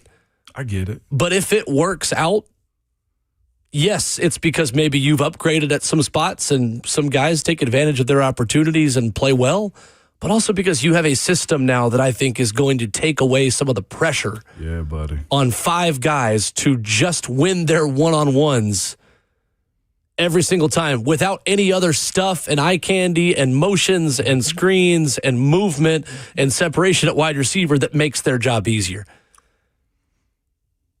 No. Oh, that was my turn to talk then. Okay. Yeah, you got it. But that's what we've been preaching, though. It's more than just a 5 up front. Like, for instance, why would you run a 5 or 7 step drop back when you know your offensive line can't hold up, okay, when Jalen Duncan's at right tackle? And 2, they also weren't using a lot of pre-snap motion last season that gave the quarterback simpler reads once the play did start. So the way I understand it, what's fascinating when you say that, I had somebody last year just like, if Ramon said, when I was doing the Vols broadcast, if Ramon says he's undressing on pre-snap again, I'm going to lose my mind. I say, good. I hope you do. Because this is the pre-snap reads that you need. Are they in zone or are they in man? If we move strength from left to right, does the defense shift as well? Will the linebacker walk up when he does a hard pre-snap cadence? Like, all of this matters in just the storytelling of what football is. And you're talking about the pre-snap motions right now. Well, that matters. And it goes back to the point you've made time and time again that too much was given to Cam too quickly last season. Yes, sir. Too much was asked of him too quickly. For such a young professional in that point in time. And I know he knows the playbook, but you got to learn these defenses. You got to learn these disguises. Right. You got to earn the right to come over on 3rd and 15 to tell Brian Callahan what you want to run and have him say, okay. Because the check down is a big win when you're able to kick a field goal. Absolutely it is. You know what I'm saying? So that's that side of it, man. That is keeping this group together, though, and this offensive staff will help all of this. If they can help move forward with it, especially if Dave's want to be around Cam for the long term. I think so too. Yeah. It sounds different right now with what the guys are experiencing inside of the building. Whether they win every day or lose every day in practice. It's a fascinating process of how this camp is going so far. add Pats to it on Monday, we'll have a different conversation. Yeah. I think you're absolutely right. And I think any grades right now across the board for 91 players, they should all be incomplete. Some are doing good. Some are doing all right. Nobody's really been bad. I mean, even Levis has made some good plays on Wednesday. He ended practice with a touchdown, made the defense do push-ups. So, like, it ain't all bad for Levis either. It's just that everybody wants to see him take that next step. We are getting through syllabus week. Your GPA isn't impacted when you just got the syllabus. Taking me back with that one. Your GPA gets impacted when you take midterms. Yeah. And when you take finals. And there are 17 final exams that are coming up for Cam Ward, for this offense, for this defense, for Robert Saleh, for Brian Daboll, for Mike Borgonzi. And look, they sat at the podium today and said, we feel the urgency. They know. We're rebuilding. They didn't say that. I'm saying that. They're within a process of a rebuild, but they also feel the urgency to go win and go pass some tests. And those tests are going to be taken, and you and I are going to sit here and talk into microphones. We'll tell you if they fail, and you're going to see it. You're not going to need us to tell you. But the reality of it is they've not taken any tests yet. No. They're studying for the test. They just got the dang syllabus. So straight up, it's not on us to give them an A, B, C, D, or F at this point. I'm not going to do that at this point because everything's incomplete. This is a process. If it helps you win on Sundays, throwing picks on a Thursday at training camp, good. To learn what you can get away with. And, all right, hey, this is what went wrong.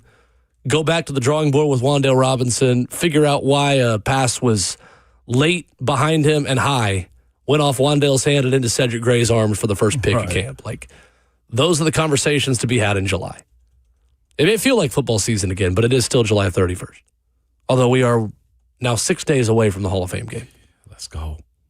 I'm so ready to watch one quarter and then lose interest and switch to something else. Yeah, let me stop lying. Such a tease. About that. Such a tease. Yeah, I look at it like Canadian football for a little bit. Like, oh, that's cool. Oh, this is nice. Turn it on Netflix. It's just a good thing to have it. Like preseason football when your team isn't playing is great football ambient sound. It's great, something to have, something to monitor.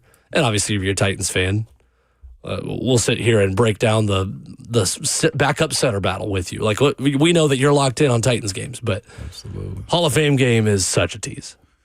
Such a tease. It's what the whistle will. That's all it is. We're back. Absolutely. You got to throw? You going to toss us in there before break? This isn't heavy enough to throw right here. Okay, well, I'm sorry. I know my chances. I'm going to just take the check down and walk it over. Look at you. Rod Slade joins us in studio next.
Ramon and Will on 104.5 The Zone, hour number 4, final hour of the week as we hang out with you in studio. Ramon Foster and Will Bowling, pleased to be joined at this time each and every week by Ron Slay of 3HL, ESPN, SEC Network, and anywhere else who lets you talk into microphones. What's up? What's happening, man? Hey, listen. Busiest man in showbiz. Listen, dog, I'm telling you right now. I know what. First of all. Yeah.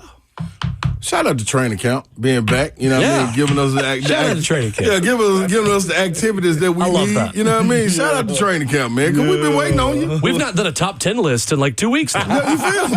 It's been awesome. We don't know what to do now. I know. Nashville history. We've got a content waterfall. And we're thirsty. Yeah. So I want to give a shout out. And I think, you know what I mean? Then big shout out to me just getting out there in the ground, man. I had to go out there this morning, you know what I mean, with the young fella, man, and you know, show him some little knickknacks, you know what I mean, patty wax out there in the boom boom room, man. So shout out to Brandon Huntley Hatfield out here grinding. Nice. Doing this thing. Yeah. Had to get in.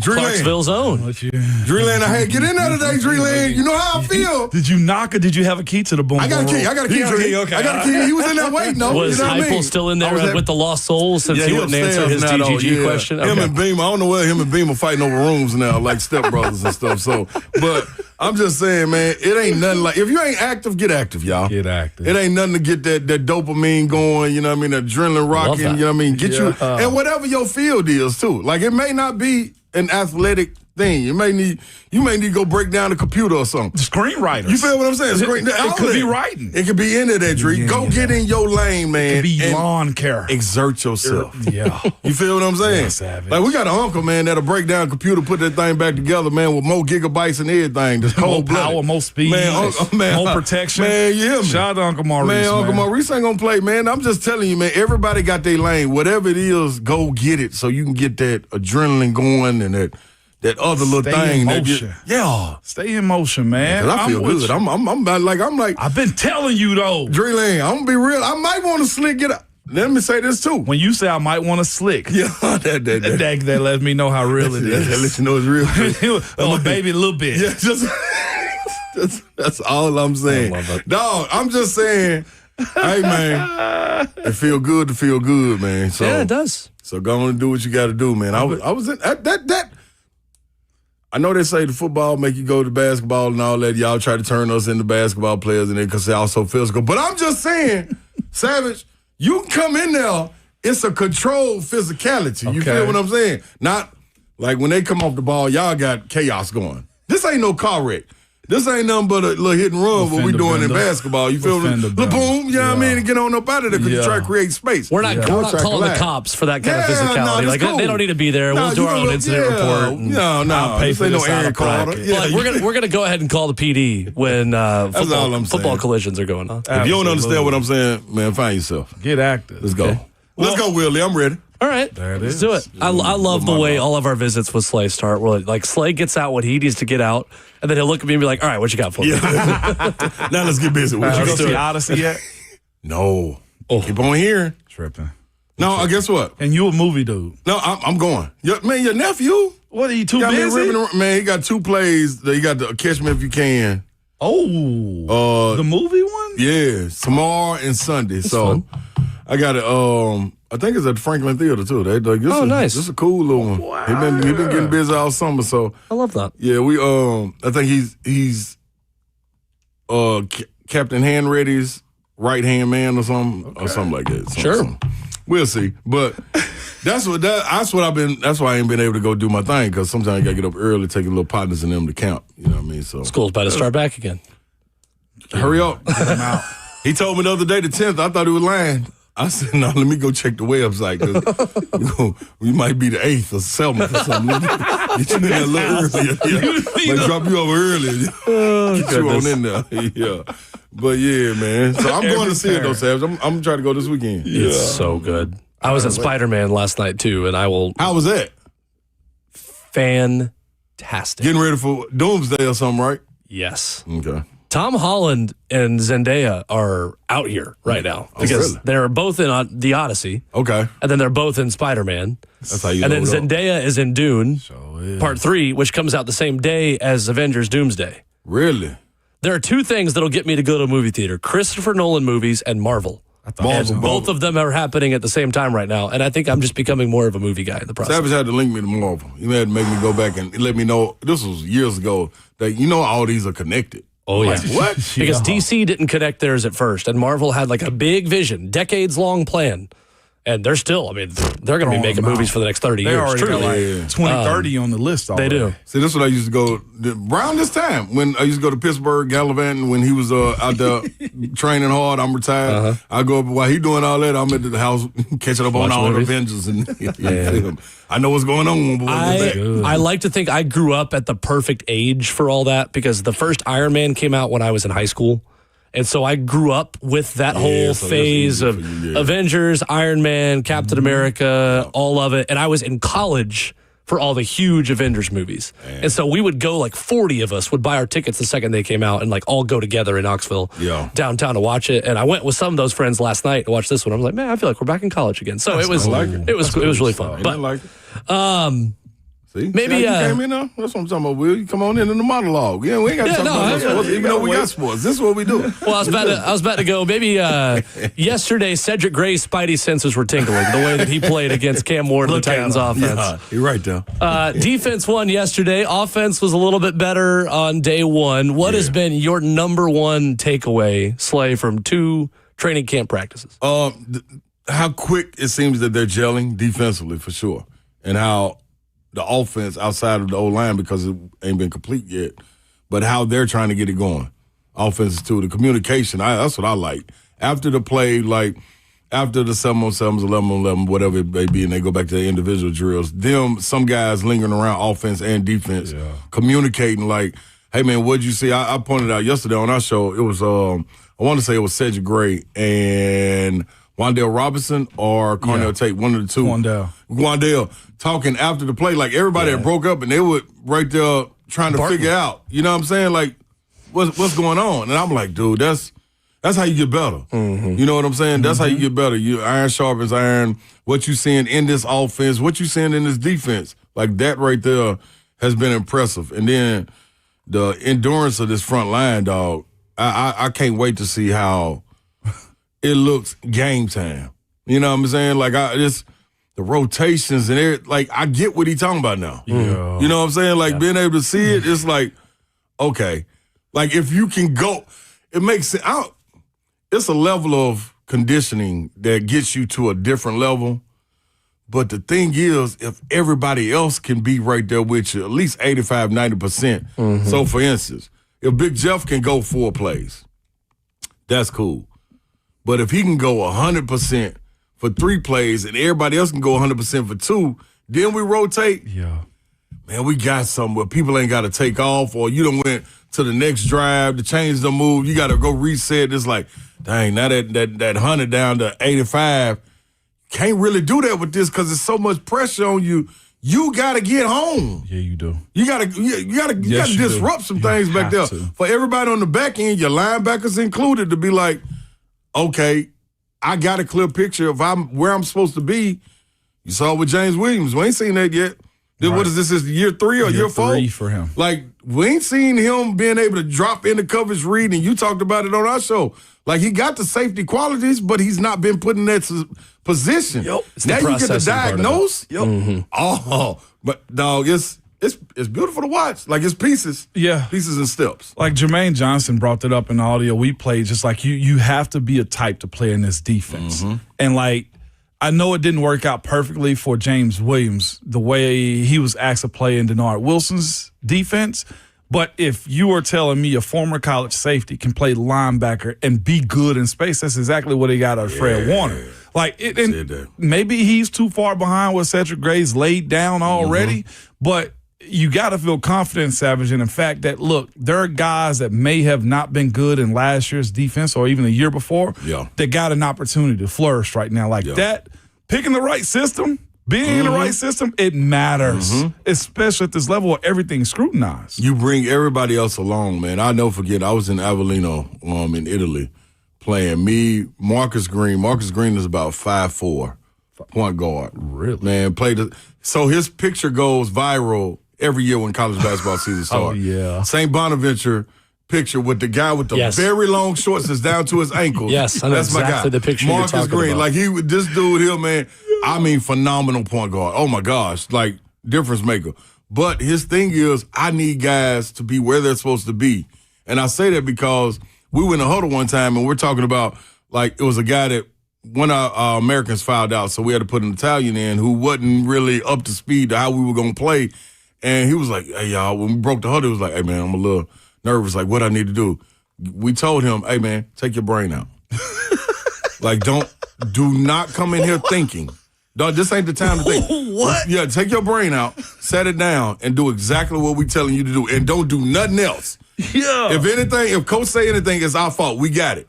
So I say that to say sometimes simplifying the game. This dude was 6'10", 6'11", athletic, and he trying to figure out what to do. Don't figure it out. Protect the rim, rebound, dunk. That's it. I don't care about nothing else. Don't communicate. Don't do nothing. I'll do your communicating for you. You know what I'm saying? So when you got guys like what you're saying that have a special skill set, it's easier to keep it simple for them, and they can thrive in that spot rather than, okay, I got to bark out commands. Okay, now I got to counter. Right. I got to think. That 0.5 seconds, 0.7 seconds that you spent thinking, that ball just went by your ear and they gone. Yeah. You feel me saying? That's That hole just difficult. came down. Savage wiping me up out of there. Got my arm all in the air wiggling. You feel what I'm saying? So it's like it makes it simple, dog, when you just in attack mode or you're simplifying things for people in that spot and you don't have to come off that. And that's what I see from this dude, especially the front line. Especially the front You know what I'm saying? line. Like that's beautiful. That is, I think, what this team needs, especially offensively too. Yeah. It's just like, as far as Cam's sake, like the growth that you're speaking of, like when you have an immense amount of talent, do the simple things right first. Yep. Do it steady. Make it. We had a saying years back when you were training guys and we were talking about my boys. Like when it gets boring, it's good. It's good. Boring means I got this down. Yeah. Now, if I choose to, now we can get a little eccentric. Yeah. That's where I feel like when we speak about, I'll even give kudos to Levis. When you think about Levis getting as much as he did early on. Last year with Cam. Yeah. Last year with Cam, got a little bit too much for my liking. Too much, I ain't going to say too much control, but too much say-so. Too many options.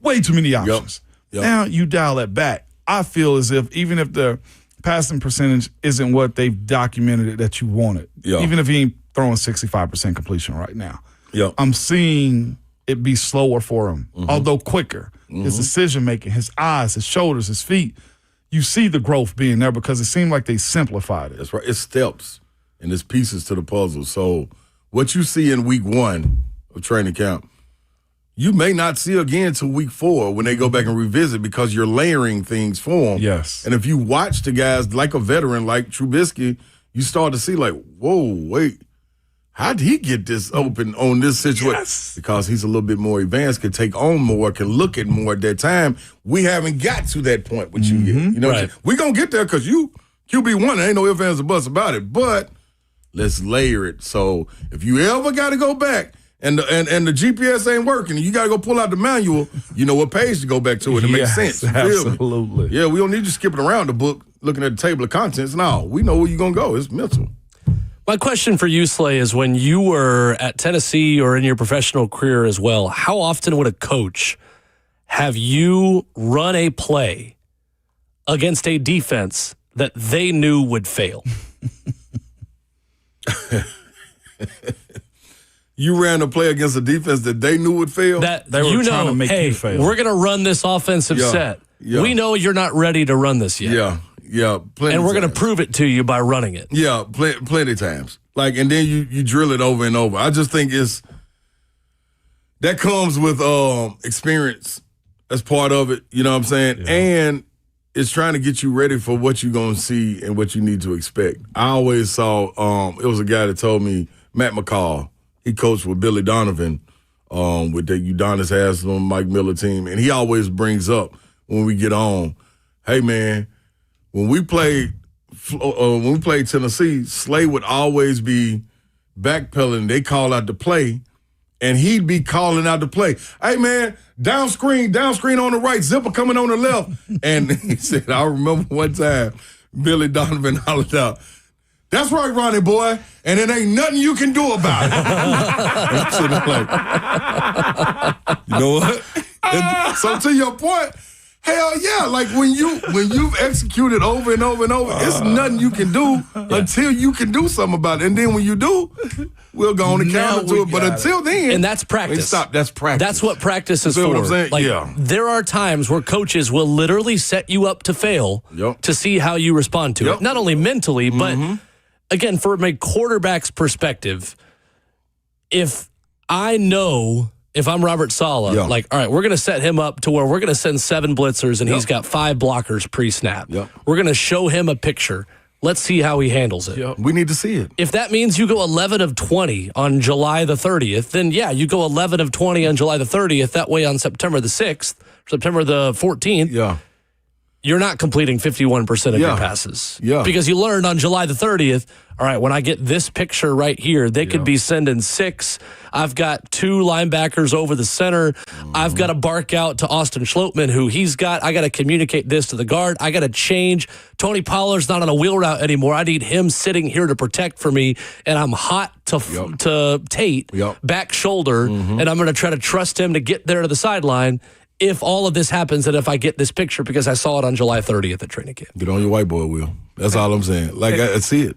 And if it don't happen, we operate as normal. Yeah. If none of that, we operate as normal. That's right. It doesn't guarantee that it's going to work on September 14th, but like, I would rather him see these things and throw into the deep end and see if you can swim now and keep backing away like everybody did when they learned how to swim. Jump in here, just swim to me. And then your dad or whoever would just back up. And just back up. Going, Dang it, stop. You told me to swim to you and you keep backing up. That's foreign to me. I know it's Savage really understand that part right there. Anyway. I got you, Will, because I was a swimmer. Appreciate y'all. But this is the thing, too, though, Will Lee. No, that's straight up. A lot of times it's for you to go review. So what are we breaking down in film? And it may not just be for you. Now, could be position coach. You know what I mean? As an O-line coach, I'm telling y'all, hey, man, look what y'all putting on his shoulders, dog. Can't you help? Can't you point out where guys supposed to go? Can't you point out the coverage, the hot, like all that? You can do that, too. Exactly. Like, listen, man, I've seen it plenty of times, dog. I don't know, and I keep going back to this because this was my experience of watching plays up close and communication in rooms. It may be 4 people communicating when I went and watched Savage and them play. Pounce is doing something, Savage doing something, Ben back there talking too, but Savage and them got their whole conversation going that don't even include what Ben going, but him picking up on what he talking about.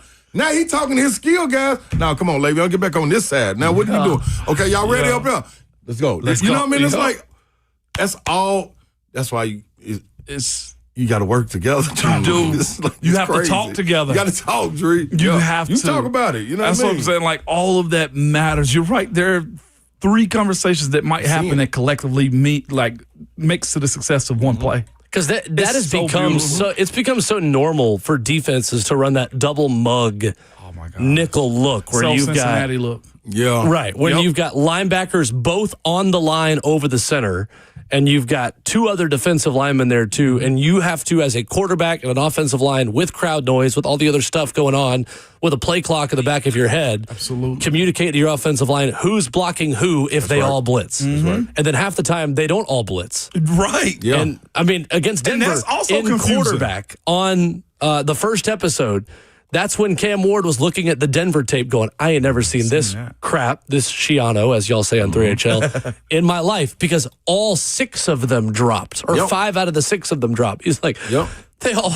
walk up to the line, and none of them are actually rushing, except for 1 defensive lineman or 2 defensive linemen. We want Cam to see everything that he can possibly see now. And if that means that he completes 50% of his passes in July at practice, so be it. And here's the other part, though, too, is it sets you up for knowing what your strengths and weaknesses are. The same way Dan Moore spoke about, like, the offensive coordinator got the self-scouting part of it. Yeah. But it gives the coaches an understanding Cam's bad against blitzes. We were talking about that with Brad Hopkins yesterday. Like, the identity of this team is being built. And if you see Cam fail on one play, 4 out of 5 practices, you know to put that one in red ink on Sundays. Yep, absolutely. That's part of this process as well. It is. Figuring out what you're good at. Who were we speaking of? We were talking about this quarterback is good under pressure. Like when they get blitzed, they eat you up because Daniel Jones last year was great under pressure. Daniel Jones That's what we were under talking pressure. about. Like as a team, now the Titans know we're not going to blitz Daniel Jones. Yeah. He's good with finding the open zone zone. and make him pick you apart. Right. Like make him, because of the zone looks, read the defense. Cam might be good under pressure. And that's what you figure out by having bad days. I'd love her or to good be good days. You know? It's so many different pages. I like this It's process, man. I'm tapping my foot. We're right 2 now practices in. Good. It's so Good. much. I know you do the same thing with basketball. No, ain't no question. You read the zones and There's no everything else question. that go into it. But like, Savage say I thrive, and I think a lot of people do on bad days. Yeah. Because it makes you go back to the tape, see what I did wrong, and I'm sure Cam's wired that way. I'm sure even Calvin Ridley is wired that way. How did they get us, and why won't they get us again? That's the whole thing. Being able to come out and show like, yeah, that worked last time, dog. Come on, do that same thing. Please do that same thing. Watch what we do. And real quick, Jack, I was using a hypothetical right here. It's like I don't fully agree Cam is bad against blitzes. That's not truthful at all with what I was saying. I think it is truthful. Well, what I would say is this. Him getting blitzed in training camp, you get an opportunity to see if he's good or bad at finding where the zones are that he's supposed to throw to. He was not good statistically under pressure at all last season. You blitz nobody is open, O-line gets overwhelmed. Duh. Yeah. That's what a blitz is for, is to create pressure. You do get overwhelmed. It is a hold the levee to make sure that the flood's not happening. That's what picking up blitzes are. How long can I hold this levee? How long will this levee hold up? That's what it is. I'm going to apologize in advance to Ron Slay. I'm going to learn from my mistake earlier this morning when I asked Brent Hubbs about Arion Carter without warning him before that I was about to get him worked up, asking about Arion Carter. We will talk about the suspension for a man that Ron Slay was sitting down with about a week ago in Arion Carter, coming up after this.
Friday indeed. Hope you enjoy it.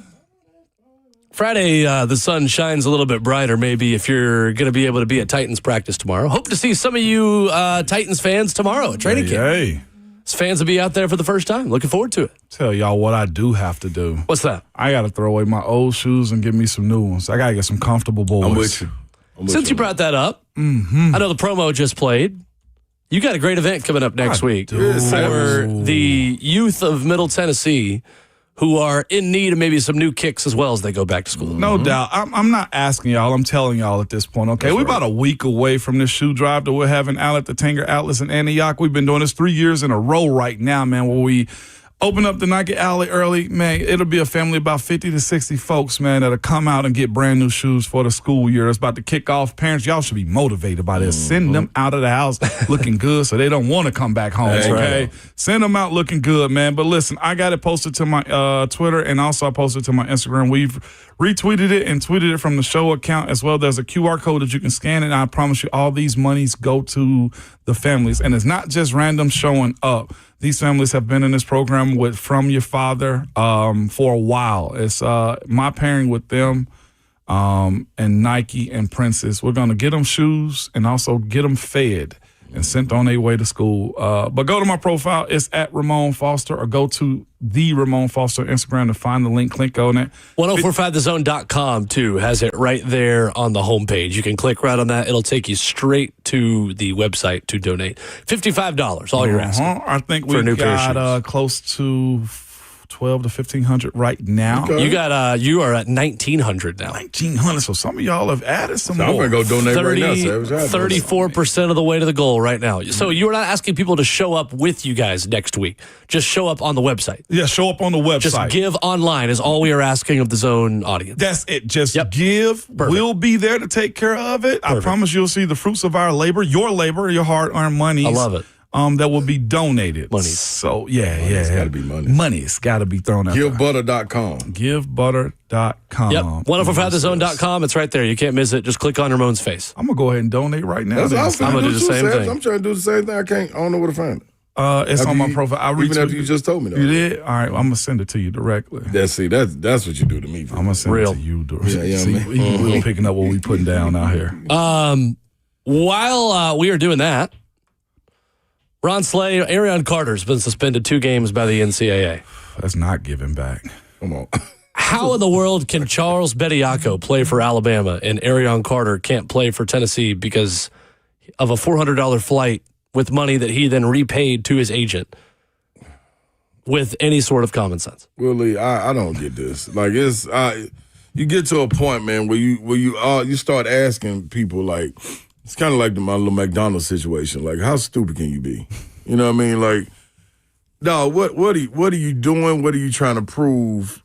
And then I think even if you were to say, let's not make this general, because apparently it deals case by case that the NCAA works. So, all right, let's take this young man, his case. The man's getting ready to graduate.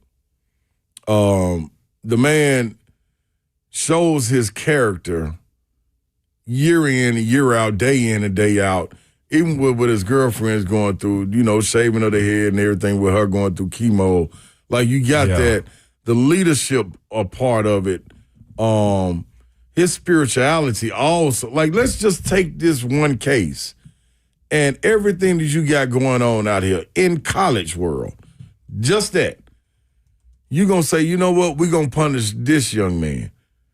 Like, you have to explain to me how that makes sense. If I'm on the back end of it and I'm looking at a kid and I'm saying, man, you know what? Man, you got to show a little bit of loyalty in this, man. Like, don't be hopping all over the place, you know what I mean? Taking money here, taking money there. Show something, man. You got to have something to stand on. And then they look at me like, for what? We just going to get punished in the end if I'm doing all of that. Like, why not skip steps or cut corners and do things like that and just take my chance if I'm going to do everything right to the T and all of a sudden get punished for what we call now, this is piece of money. This is a piece of money and now. all of them have agents, too. Like, why is there a distinction between an agent helping you in the NFL draft process and an agent helping you visit a school while you're in high school. Yeah, agents, managers, everything. We just heard about kids in high school flying on private jets to go and visit stadiums. Private jets. Carson Beck had a private jet deal. Brendan Sorsby. Private jet. Yeah. Jalen Carter's has got the highest defensive line contract. Yeah. By Drew Rosenhaus. Yeah. Drew represents college players. Yes. Not Elvis. What was his? Monchilovich at Kentucky is making more money than LeBron this year for the Philadelphia 76ers. Yep. That is a real headline. Yeah. This is Milan Monchilovich. This is pure ignorance. Elvis. I was thinking of the goalie for the Columbus Blue Jackets. That's something. Where's Lincoln? Elvis, you got it right, though. Yeah. You got it right. I got that this is pure ignorance, man. I think when you look at it, NCAA.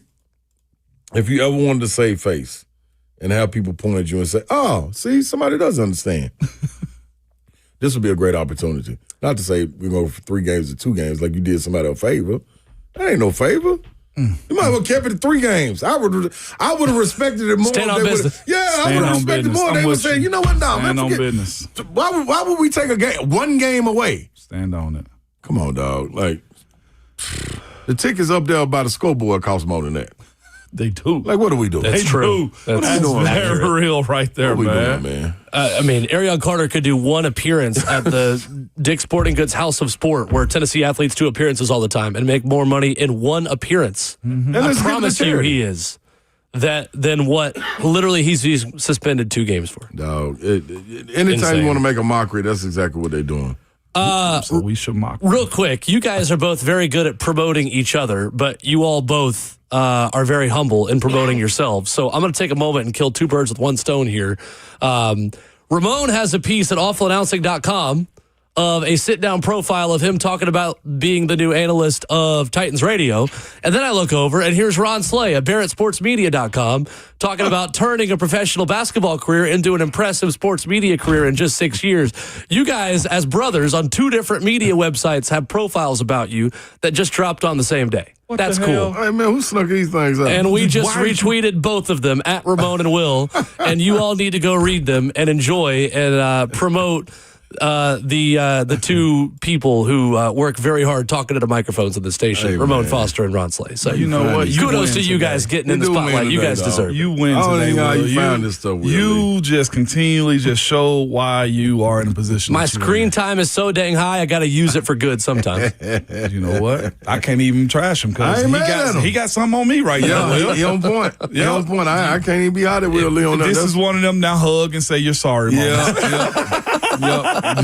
Don't do your thing. So go to BarrettSportsMedia.com and retweet the Savages story out about there. Slay, and then go to awfulannouncing.com and read the story about Ramon being the color analyst for the Titans, and you're going to like it. Hey. Yeah. Thank you, Will. It's a good way to end the week. Heck of a week. Why? That's it. Football's back. Hell yeah, it's back. And we're also within 100 days till tip-off of SEC basketball. Man, say that. See, now you ready. Look at him. He ready. I'm definitely ready. I know how to get on Ron Slay's good side. buddy, I'm Back at it Monday morning. We will see many of you at practice Saturday. Come say hey if you see us from afar. Throw a pen at us or something. I don't know. Throw a football. We'll throw it back. Ice Yeah, and no, milk. for sure. Yeah, we'll be hot. So throw some ice at us and hope to see you there Saturday. If not, we will see you and talk to you Monday morning at 6 a.m. No doubt. But y'all know how we go into the weekend, man. Reach out to your people. Call your folks. You just never know what they got going on, and they might need to talk to you. Have a random conversation with somebody, man. If you can't, buy somebody a drink or sit back and have a cigar with somebody. Pray for them even. I like that one. But ELE more than anything, man. We are more alike than we are different, man. No matter what they say, and we know who they are. But make it back to us on Monday. Peace. Go donate. Go donate.